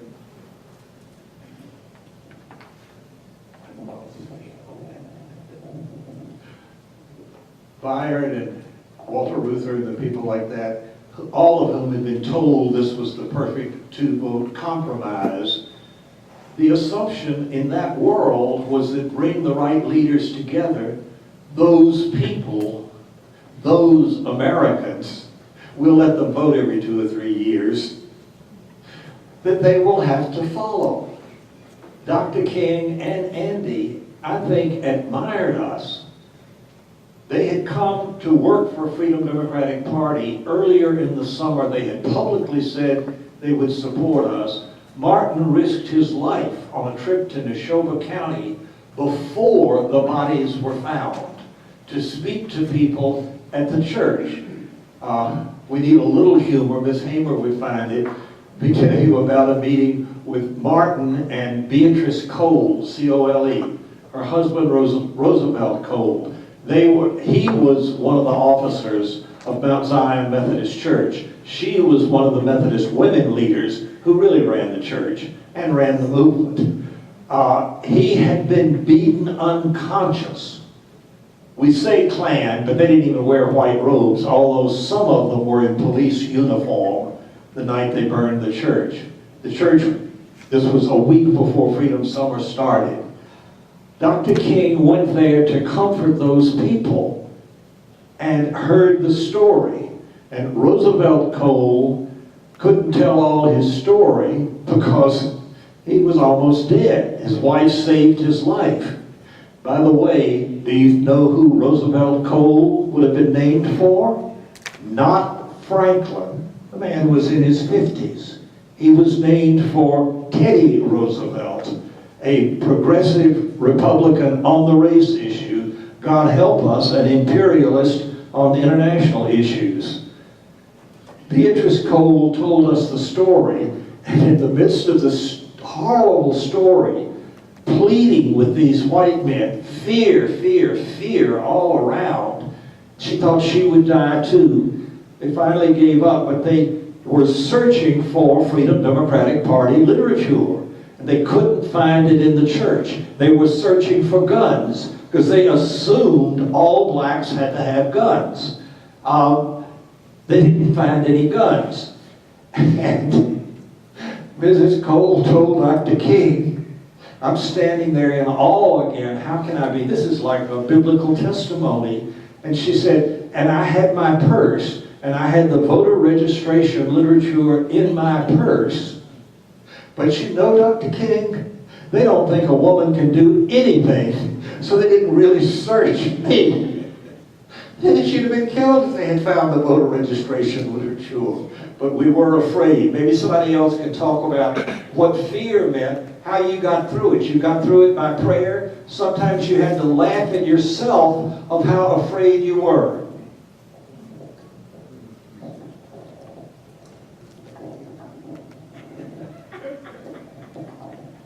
Mary, that's an excellent question. I really hadn't thought about it in those terms, but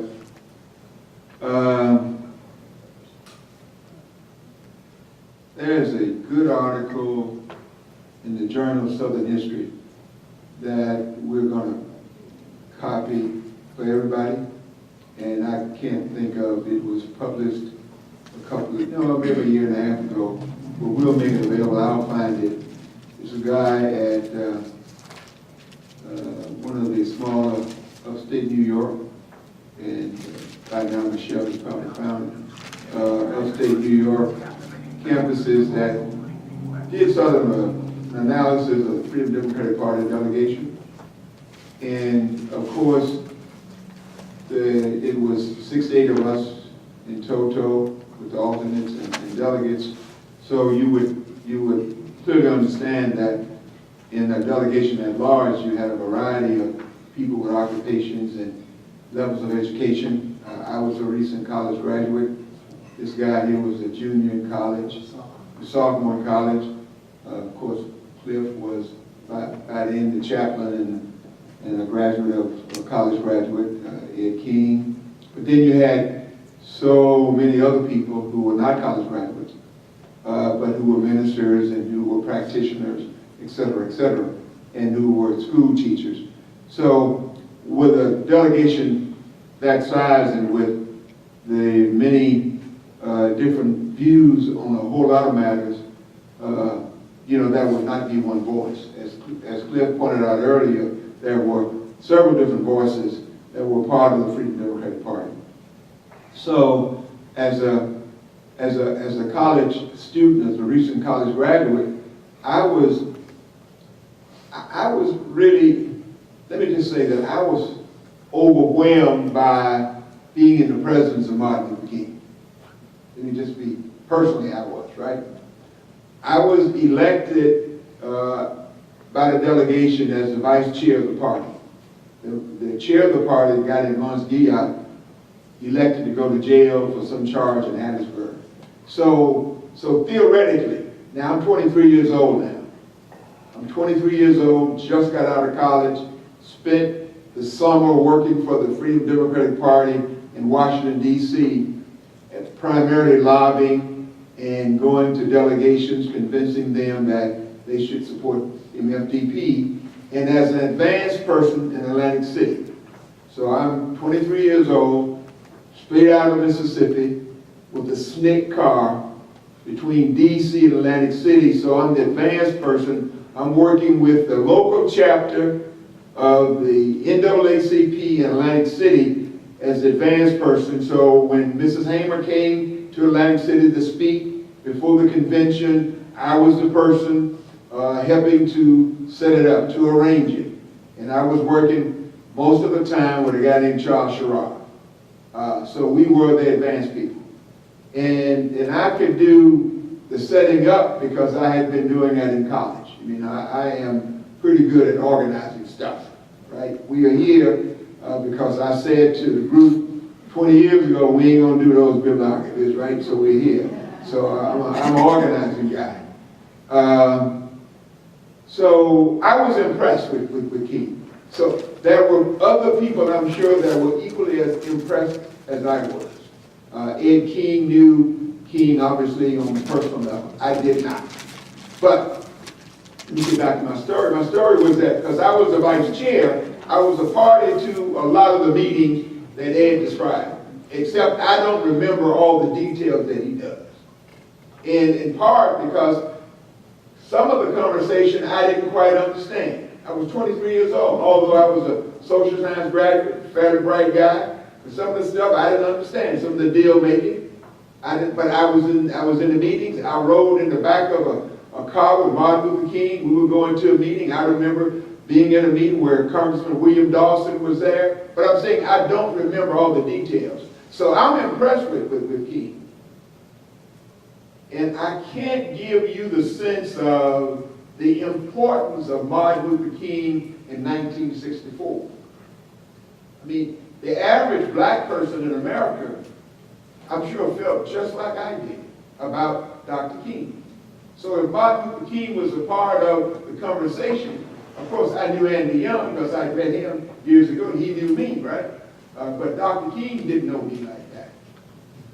So if I had to, off the top of my head, I would guess that the overwhelming majority of the delegation didn't care that King was a part of the negotiation because they had that respect for Dr. King.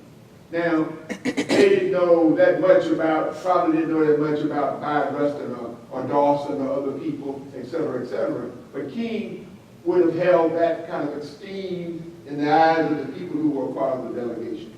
But I think your question is an excellent question because the political pros, I mean, by my standards, Ed King was a political pro, and there were other pros, you know. But I was naive enough to believe that because we had God on our side and right on our side, that we would be seated. I was just naive enough to think that. And so, on reflection, as John Dittmer pointed out yesterday, that we thought at the time that it was a great loss. But then if you reflect on the impact of the MFDP and, as John said, pointing this on a straight line between MFDP and Obama, you know, clearly we can claim victory now. And so today, you know, yesterday and as we move into the future, I'm claiming victory. But I was naive enough to think that, yes, that we could be seated. I mean, after hearing Mrs. Hamer's testimony and Ed King testified, Martin Luther King testified, Aaron Henry testified, come on. And then these racist folks from Mississippi were supporting Barry Goldwater, and we prayed a lot. I mean, we had to have God on our side at that rate, you know, and it didn't turn out like that. But what I'm saying, I think your question is a thoughtful question, it's very good, but I think the majority of us were impressed that King was there and he was a part of the conversation. Alan Draper. The article you're talking about, Alan Draper? Yeah, right, Alan Draper. So we need to get the Rico and Daphne, please, to make a copy of it for everybody. Yes. Yeah. Oh, it was the author of the recent copy in the Journal of Southern History. Yeah, okay, thank you. Speaking of fear, I was a combat soldier in 1951 in Korea, and I was in the 3 triple run stars. I was in a lot of gunfights. I don't ever remember being afraid when I was there. But I remember one night I had been to a rally outside of Calhoun City, and at the close of that meeting, some people came to me and said, "Well, you better find another way out of here because they're waiting for you." And so I didn't pay that any attention, so I just took off like I was going to come back home, back to Holly Springs. And I got chased around in Calhoun County a little and ended up in Derma, a little place called Derma. That's when they trapped me, and I had to stop. They just surrounded me. So what they did, they took me to the mayor's office. And Derma is a little town with that. I don't know how many city officers they have at that time. Probably all they had was a mayor and a police department. I'm just guessing now because I don't know.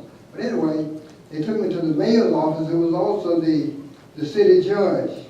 He was also the propane gas man. And behind his house was this little shack with 2 walls and a top. And they told, the policeman told him what I'd been doing. I'd been out inciting people to riot and stuff like that. And the judge said, well, I'm gonna have to lock you up. I said, all right. But he didn't have any place to lock me. Derma has no jail even to this day. And so they put me in the gas shed. I call it the gas shed, with just 2 walls. And they let me keep my car keys. And my car was parked outside on the street in front of the mayor's office. And I thought that was strange. And in the tool shed, all there was a chair, a tool cabinet, a lot of tools. And I had to sit in this chair all night. But somewhere in the middle of the night, it was somewhere after 10 o'clock when they trapped me and got me in there. I started thinking, now I got my car keys, my car parked on the street. I wonder if this is my chance to get away. And I thought about that a while and decided that was their plan to have a legitimate reason to shoot me if I had done that. But I didn't do that. So I stayed there all night. I don't think I slept. I was used to not sleeping. But anyway, the next morning, the mayor came to the tool shack where I was with a plate of breakfast and hot coffee. And he sat there, he never did say anything, except at night when he put me in there. And to make a long story short, that's the first time I had a sense of fear. And later on, I ran against Jim Eastland in 1966 for the United States Senate, the first black person to qualify for the general election since Reconstruction. But anyway, I mention that to say that Jim they had a reputation of being the most violent people in Mississippi at that time. I didn't think too much about that. I had to do what I had to do. But anyway, sometime, I'm not sure when it was after 1964, sometime between 1964 and 1980, his nephew, our son, I'm not sure which one, moved to South Monroe County. And friends would come and tell me, you better be careful, you better be careful. And so I started to feel a little fear when I go places. People, even to this day, people always following me.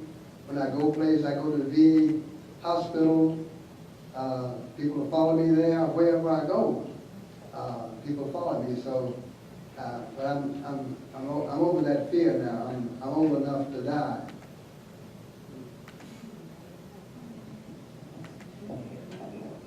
I was asked about the fear during that time. It's very difficult to explain to you the way in which we lived.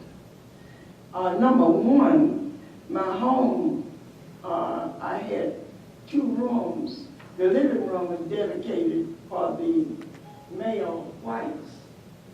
And then I had another bedroom where the young ladies lived. And so, well, that was fair. I guess you would say that could have been filled in. You took in volunteers. You get volunteers. Yeah, these were persons who came from out of state. Yeah. And they lived, and there were other homes in the area. Yeah. And they would always check to see what place was available for them to stay. And we had to live, I also lived in, not North Jackson, but Central. Oh, they near Freedom Corner. Oh, yeah. Well, we had to come over here for mass meeting every week. And somebody would get hurt or somebody would, something would happen to someone. And so we just took that as a way of life, I guess. Because we didn't stop coming. We were there every meeting. And we would also carry people where they wanted to go. Because I shall never forget when they had a meeting, SNCC had a meeting down in Harrisburg. And we had to go down there. And the car was filled with young people, and we were, and white and black, And so one time we were going down there, and there was a red car of some whites came across the field. And everybody got quiet. Now this is the highest thing I remember about this field. But when they came to 49, they went the opposite direction. And then we started talking. Now that was one of the times that, but other than that, we did not fear interrupt the activities of what we planned to do. Because if you had done that, I don't think we would have been here today talking about our accomplishments. Yes. Reverend Whitley, you said that make a long story short. Don't make them short. Let them know what you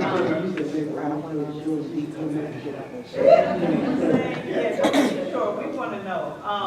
You were saying that when the sheriff came out and brought you the breakfast and everything, what happened between there and you leaving? When he, I'm guessing it was somewhere between 5 and 6 o'clock, early in the morning. The sun was just coming up. When he brought the breakfast to the tube shed, I started to tell you it was the tube shed where I had been kept all night. I had another surprise. He said, here's some breakfast. And he just put it on the tube cabinet next to where I was seated and left.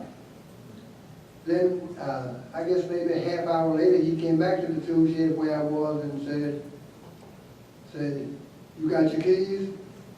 I said, yeah. And he said, well, you can go. Just like that. And normally I would have come back to Russ College to hassle Scott some more.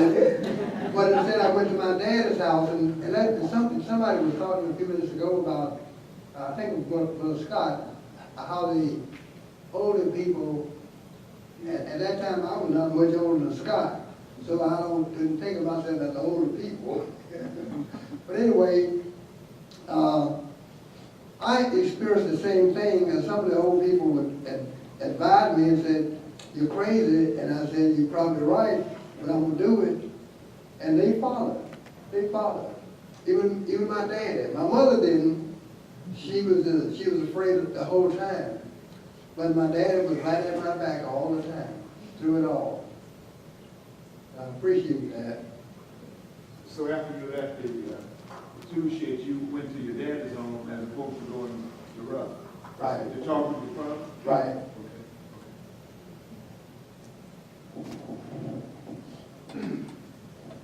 The one time I remember real fear was, I don't know if you remember Larry Rubin, was one of the workers working in Holland Springs.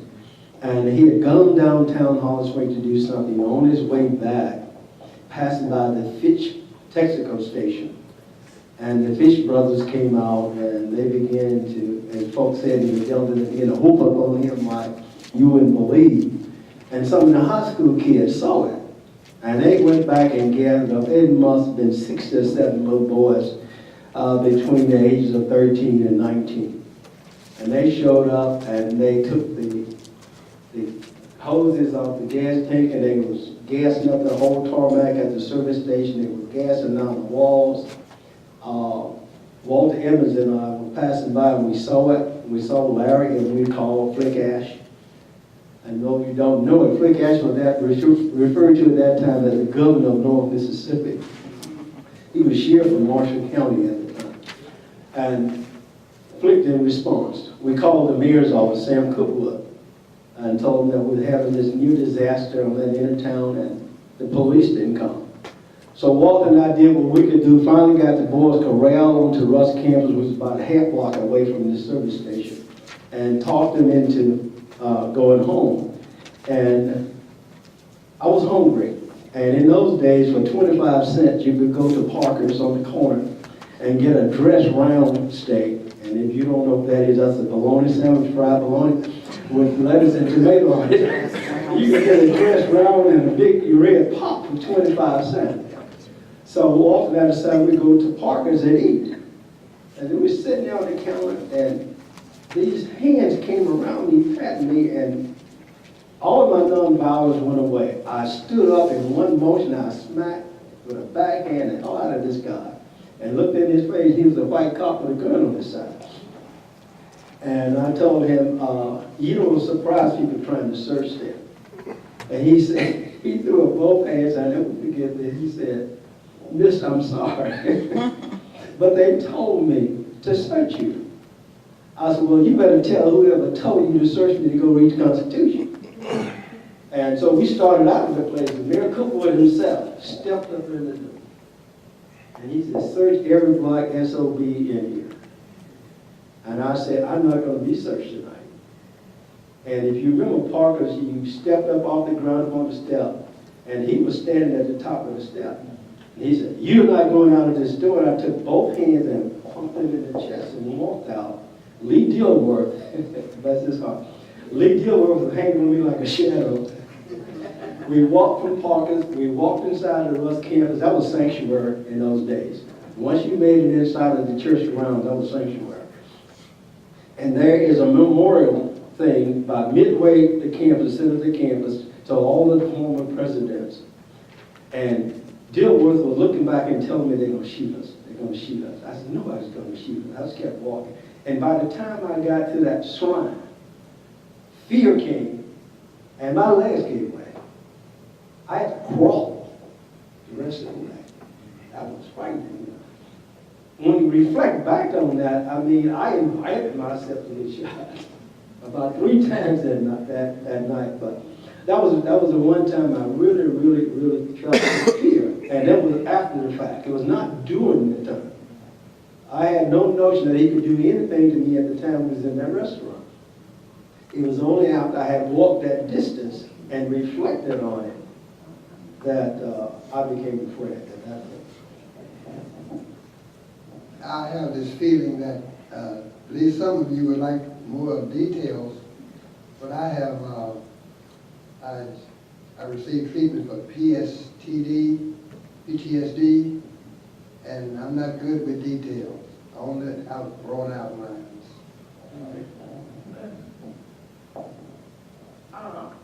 Not me, but the minister that's sitting beside us. I believe he suffered more than any person I know in the civil rights here. They had planned to kill him and his associate.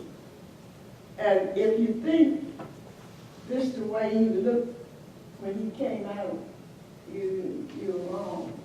He's had several facial operations, and he suffered greatly from the hands of those who, he wasn't doing anything to him, but he happened to be a white man that lived in Mississippi, and that was a no-no at that time. And I would ask Ed if he would reveal some of that to you.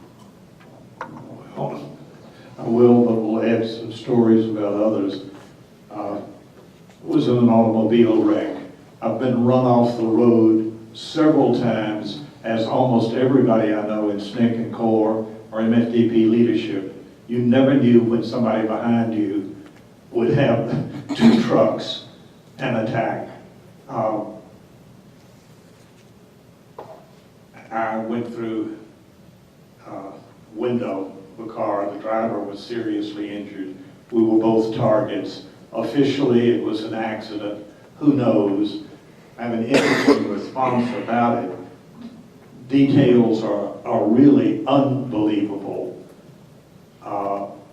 We were expecting to be killed that night, and we had to be blocked. This is a day or so after Medgar's funeral, and the White House had taken over the movement in Jackson and was imposing a settlement with selected black ministers, some of whom had not supported Medgar, to say there'd be no more demonstrations.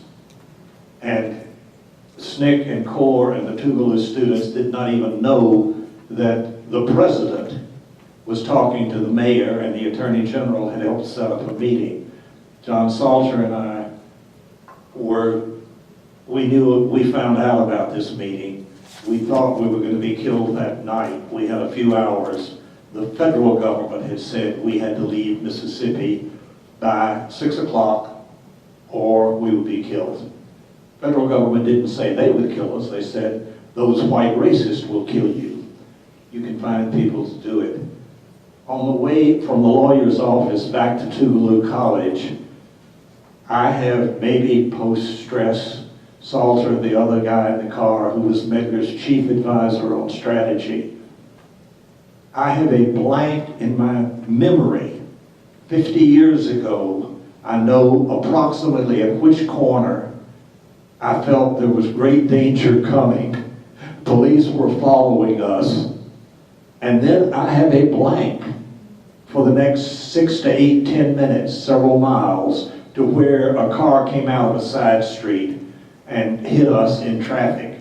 And we were almost killed. We weren't significant enough. We were in coma that night, so we're not able to tell the SNCC people the dirt that Washington was pulling. I have had moments of great fear. What we had to do with each other was say, there's nothing wrong with you, brother, with you, sister, for having fear, or most people's fear was, will my daddy, who's a school principal, lose his job? Will my mother, who's the only black nurse in What's County, will she be fired by the hospital? Most people were afraid for others, but as pastor, I dealt with people who would confess to me their fears and would say, I've been to Greenwood 5 times in the last 2 weeks. Reverend King, I can't drive tonight. And we began to understand when one of us said, I can't carry that picket sign, I can't go back to jail tonight. Didn't mean I won't go to jail next week. I knew that almost all of us, including myself, we had breaking points. And we understood when somebody said, I can't do it, and we sort of understood when somebody had a little too much to drink, or too much sex, or something else. We still loved each other, and were dependent. You folks and the students you will train have a much more difficult job. If you have any common sense, you know that you have to be more afraid than we ever understood. Once I made a trip to Ohio for Dr. King during the Selma campaign to speak about the new Voting Rights Act that we were pushing for. I found out years later that I was under U.S. military surveillance when I made that trip. and almost, you hardly ever heard of me, heard of MFDP and Ms. Hamer. I was under U.S. military surveillance. I traveled the country, colleges, churches for years, and that I was that much danger. Later I found out I was on Nixon's enemies list. When the New York Times called me about that, I said, you've got a bigger story. For the last couple of years, I've been in India with the Methodist Board of Missions with my wife and children. I was studying Gandhi while I was there. And I said, if I'm on Nixon's enemies list, there must have been an earlier list under earlier presidents who were keeping track of low-level American citizens who were threats. The Times didn't quote that. They had a quote that I didn't say about how dangerous Nixon was. I don't think they ever even investigated. Years later, I found out there was an earlier list. The military had it and others had it. And normal, average, middle-class American citizens who could not be predicted. Think in control, you find it's more dangerous if your mind is free and you can't be predicted. But I could not have imagined then the level of surveillance that was going on. I had once complained that the Jackson police were opening my mail. A member of U.S. Congress checked it out and said the FBI assured him the Jackson police weren't opening my mail. They weren't. The FBI was opening my mail and giving it to the Jackson police. Your students will know a world where every thought they've had is almost under surveillance. And you've got to remember a little courage we have, but you're going to have more courage.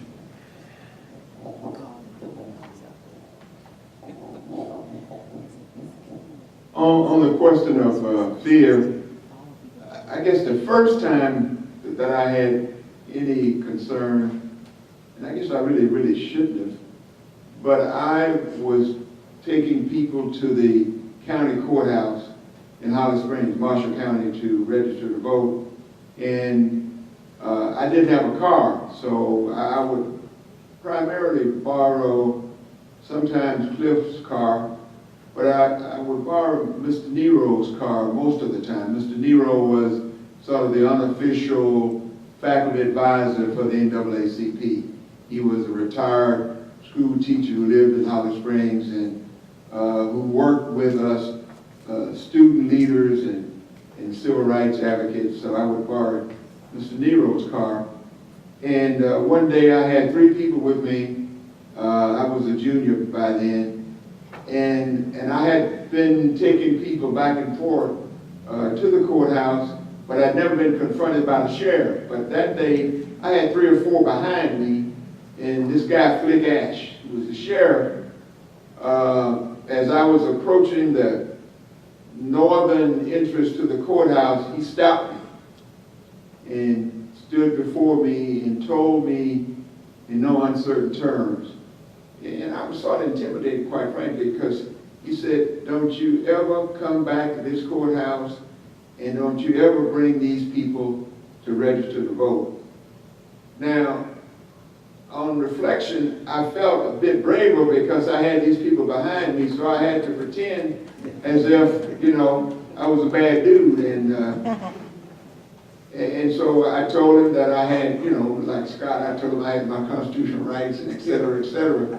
Well, you know, but he stepped aside. And so we went to the courthouse and people tried to register. They said they didn't get registered. But the greatest time that I was fearful was years later. When I was in graduate school, came back home to Walls in 1968 to bury my grandfather.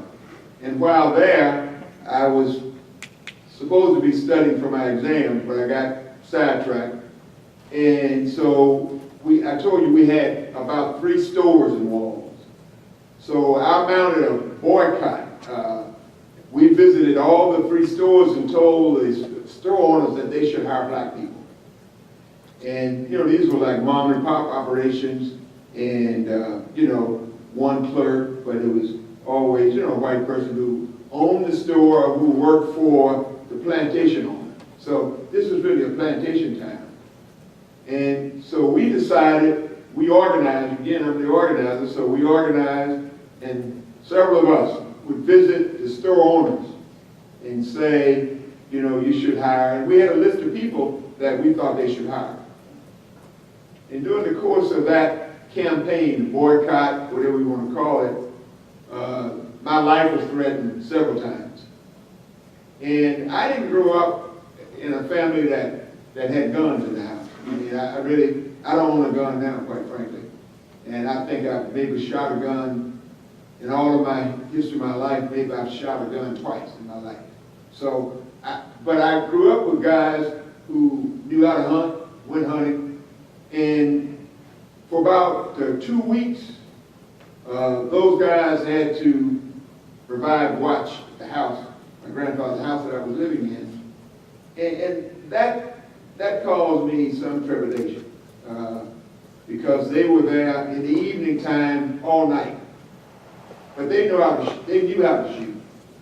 And I had a gun that my grandfather had in the house, but the guys ended up telling me that it was I thought I had the correct shells, but I had the wrong shells for the gun that I had, and the guys told me that if I had tried to use it, I probably shot myself, you know. So yeah, blood on my face, that's right. So, but that was that point in '68. I mean, I did a lot of stuff on the highway, traveling with people between 60 and 64. But when I came back to my hometown and started that boycott, I mean, that really was a fight for a period of time. But of course, I had to go back to graduate school, so I ended up leaving, going back. But that was the time I reflected on. And then another time, just an aside, they would, when I was a student at Russ, they would call my mother's home.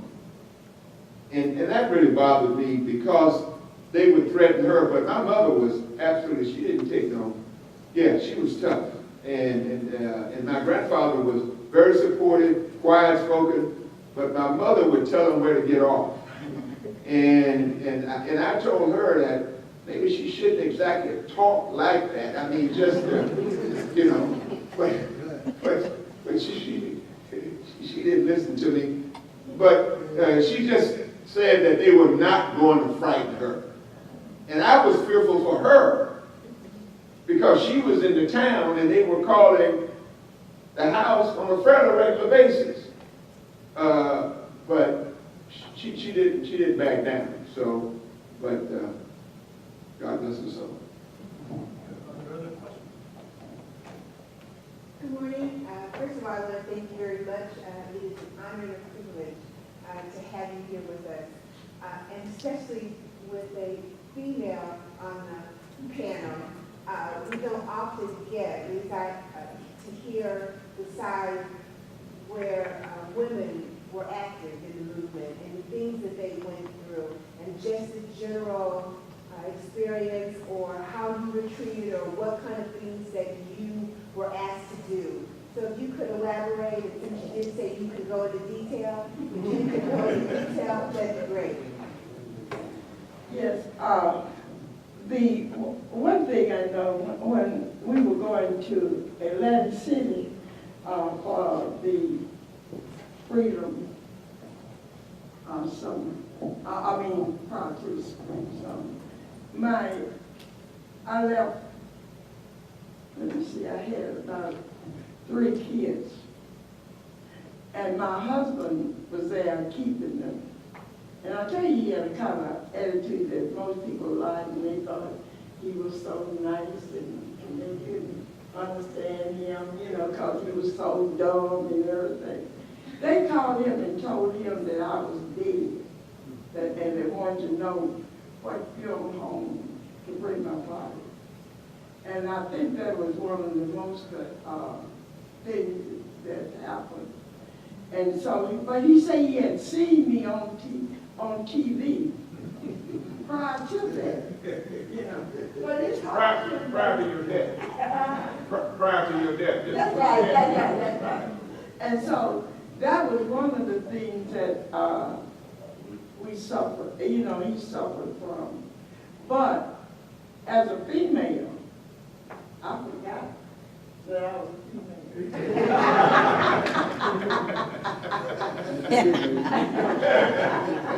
I was included in all of the decisions, whatever we did in the Jackson area, you can be assured.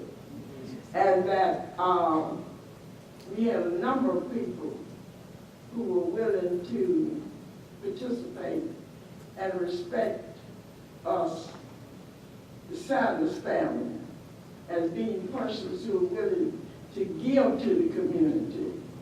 And all those that came around, they had to have that kind of attitude, or either they didn't ever come back anymore.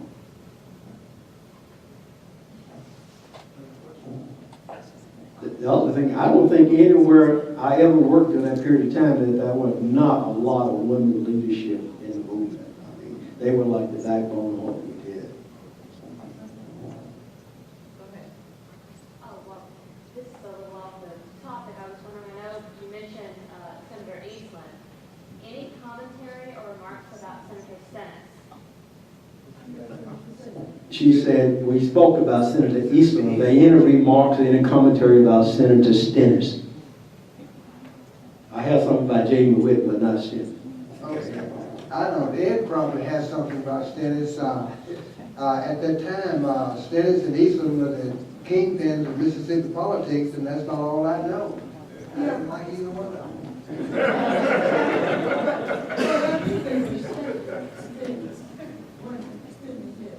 More than they, because I heard Aaron say one time that they were trying to get something through. Say, but Stevens asked such a gentleman, like a gentleman, and he never said, but Eastland was just the opposite. Well, basically, if you can't go in that door, regardless how they keep you out, you still can't go in there. But we didn't think positively that Stennis was our friend, or Eastland, neither one was our friend. But Stennis had a way of trying to persuade the public, and they didn't have near the kind of attitude toward him they had. That's a very important question. Fits into decades of American history. You were asking about Senator Jim Eastland, the moderate from the Delta, who owned 7,000 acres of plantation. Got all of that. He is the moderate. The great enemy we had was Senator Stennis. Stennis was determined to keep colored people in their place. Eastland would use the N-word. Stennis was chairman of the military committee in the U.S. Senate. Eastland was chairman of the judiciary, through which Supreme Court or federal judges, enormously important. No president could name his buddies to the courts without Eastland. But you couldn't run the American empire without the military. And by the time the Vietnam War is expanding, Cold War, Stennis is one of the most powerful people in Washington. He was one of the designers of the Democratic Party that came out. We got back from Atlantic City end of August, early September. Some of our delegates were bombed. We all expected to be put in prison when we got back. By the time we are back, the Delta aristocracy, the Percy family, if you know that family, are working with the White House. Lyndon Johnson, as I said, had gotten 3 people from the upper classes to agree not to walk out at the convention so that under the unit rule, they could control the 68 seats. By September, the White House is working to make sure that there is a safe interracial Democratic Party in the South. Stennis worked to set up the patronage to build the new Democratic Party. You have to have patronage, or you have to tolerate corruption. Irish and mafia and Italian corruption was tolerated in the big cities. We need it here. I was at a meeting where Humphrey implied things had gone well with Stennis. Head Start and the poverty programs were to be the rewards to black people who followed the leadership of the Percy family and the Delta aristocracy, who had always looked down on poor whites. I remember somebody from the Delta referred to Eastland, whose family were nouveau riche, as common as pig tracts. That didn't mean that he wasn't a fellow millionaire. Stennis may have come from a working class East Mississippi background, but he was the real power. He could look ahead, and he didn't use the N word because his power was not threatened.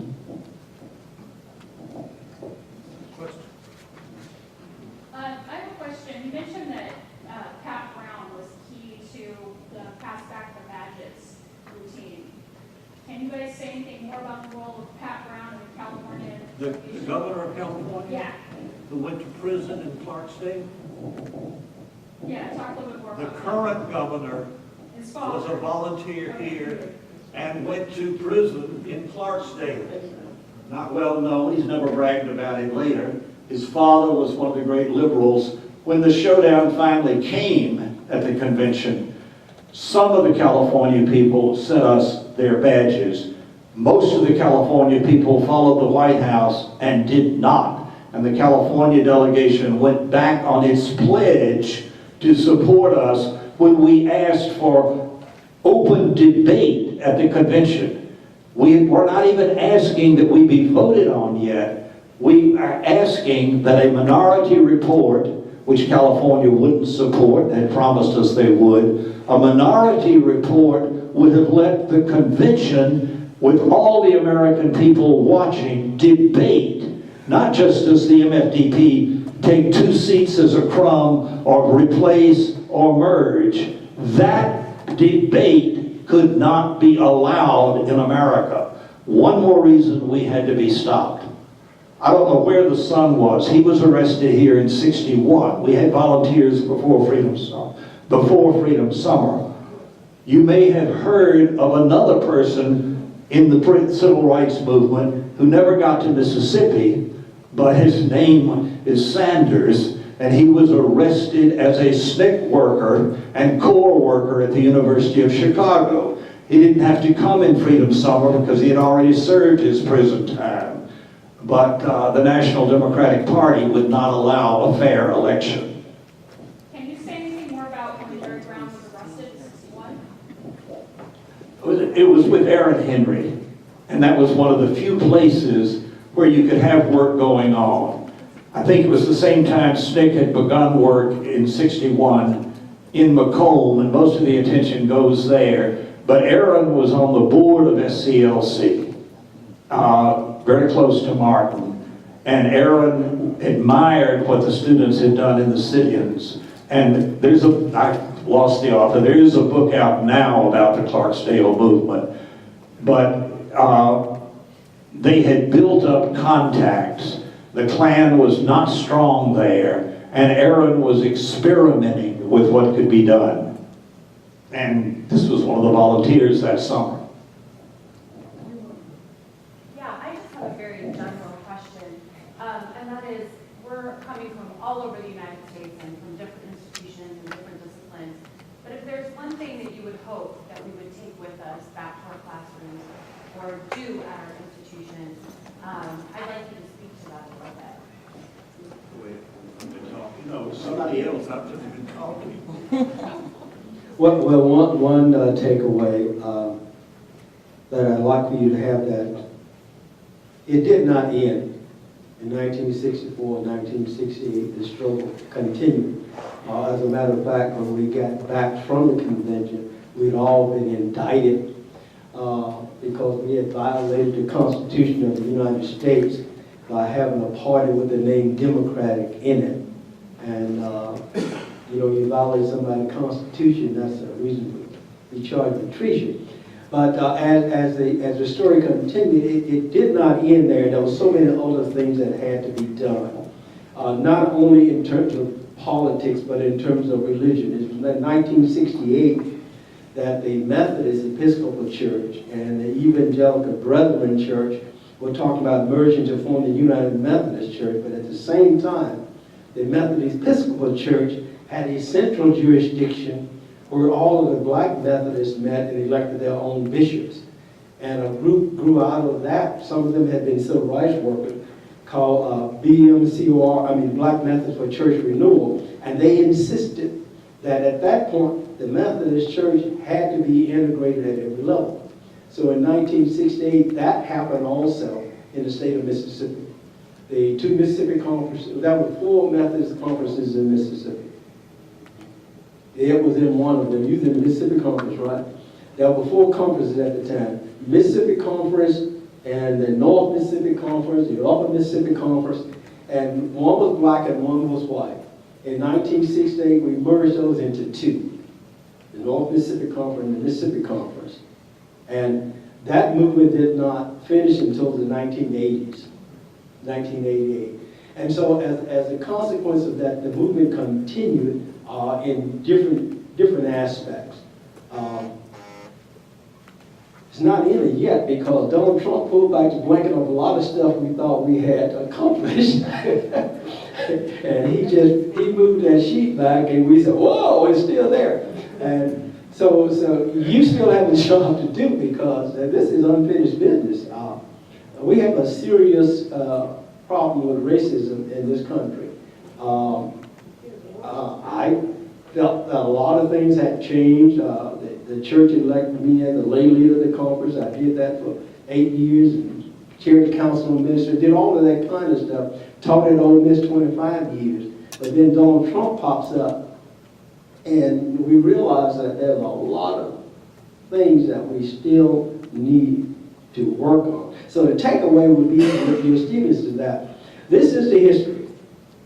This is how these people struggle and organize to do thus and so. Here is now your job.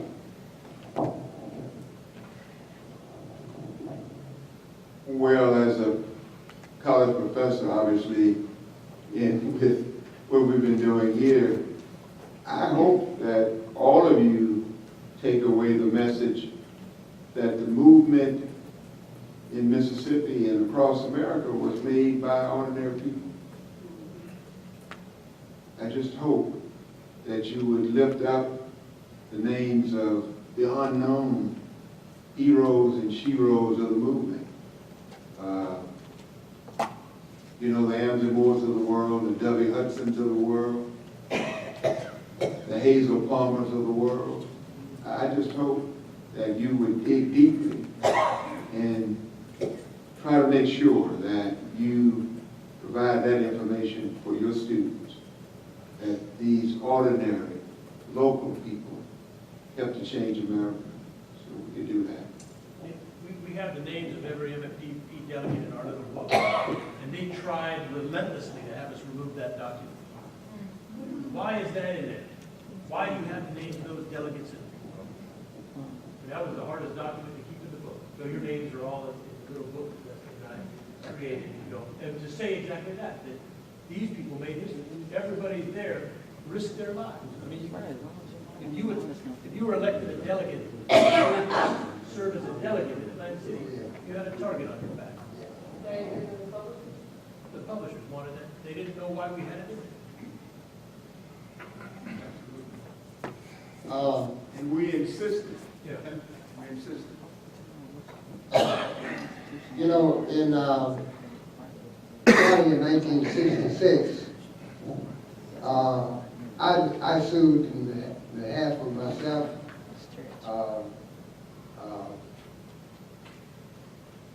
Doc Drummond, and the guy from Philadelphia, what's his name?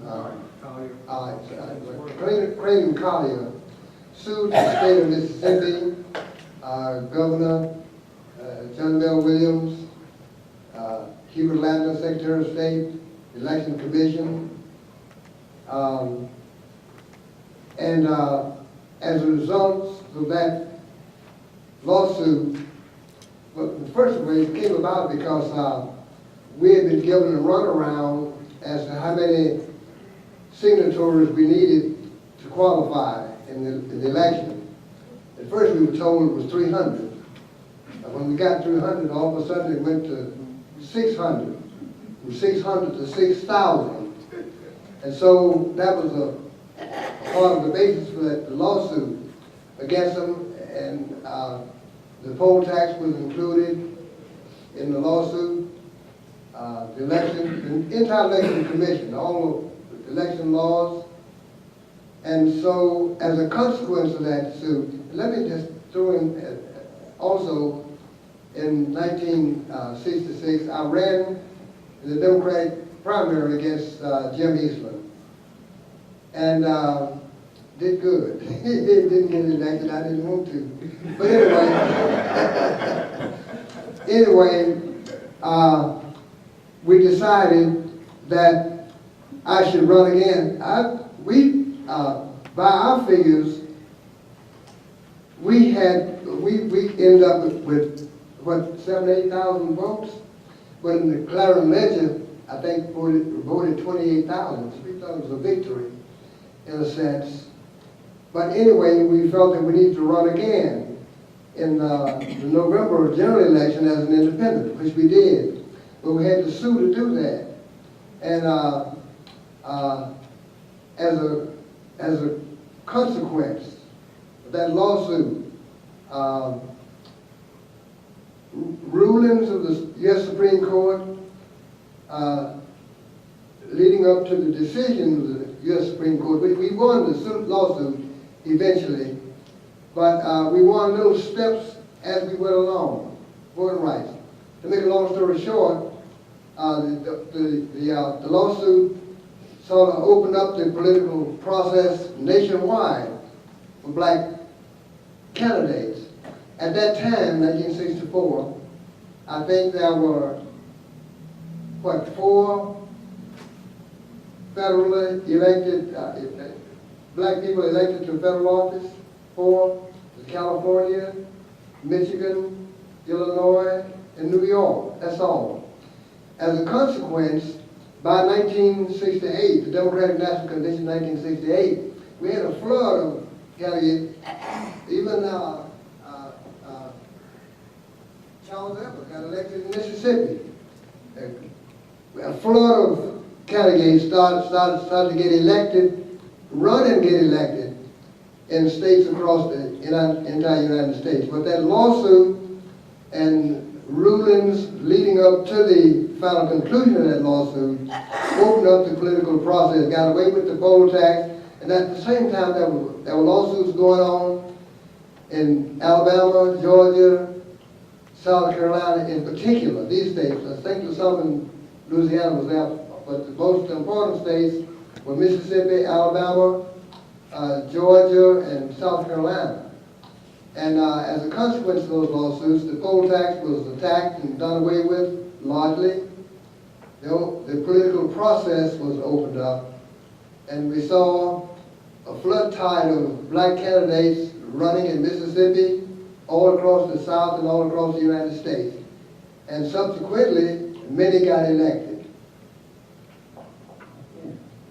How many times did you run? Twice. I ran twice in 1966, first in Democratic primary in June, and also in the November general election. Of course, we had to sue in order to do that. You know, some people in the National Democratic Party were saying that that was communism, but we were later, we didn't used to it didn't even call communists anyway, so that didn't make a lot of difference. But we felt that, and we've had a number of other candidates run across the United States in the primary and also in the general election. But the ruling of the Supreme Court opened up the way for that to happen. I think this will be our last comment. Go ahead. If you remember, I indicated that I ran during the second, ran for office. It was because of the lawsuit that he's talking about, the first one, I believe, in 66. It was a guy from Vicksburg that he and you see, we had the voter registration. and everything. But we could not legally put our name on a ballot to run for office. In order for us to be able to run for office, we had to sue the United States government. It was then that they decided that they would let blacks appear on the road. And it was the Fifth Circuit that made the decision about 6 weeks or more or less before the time for the election. But nevertheless, we were aware of the way in which they were treating us. So we always encouraged blacks to participate, regardless when the time came for them to make that decision. And so it was then that it was in '66, after the Freedom Summer, after 2 years after the contest in Atlantic City, that he ran for senator, I ran for congressman against John Bell Williams, and this other guy ran again. And see, that opened up the procedures for all blacks in the United States, in Mississippi, to be able to run for office.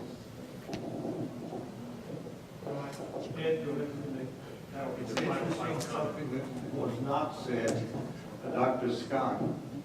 We have had change. He can teach at Ole Miss, so can I. Ole Miss has several thousand black students now. Brother Meredith is still alive. That's another amazing thing. But there's been so much change that it wasn't even mentioned that our previous bishop in Mississippi was a woman. And here for 8 years, and the woman bishop was succeeded by our present bishop that we didn't even mention, who is black. Over the entire Methodist Church, well, almost all the Methodists, every church has divisions and groups. Thank you. Well, what a blessing and a privilege to have you all here. We've never done this before. To hear us do this is really, I don't know what to say, but thank you so much. I learned so much.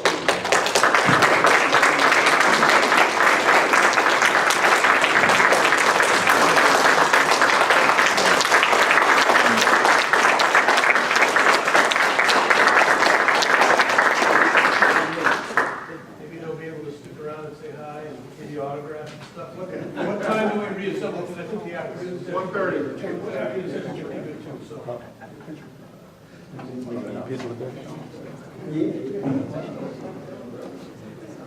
Thank you.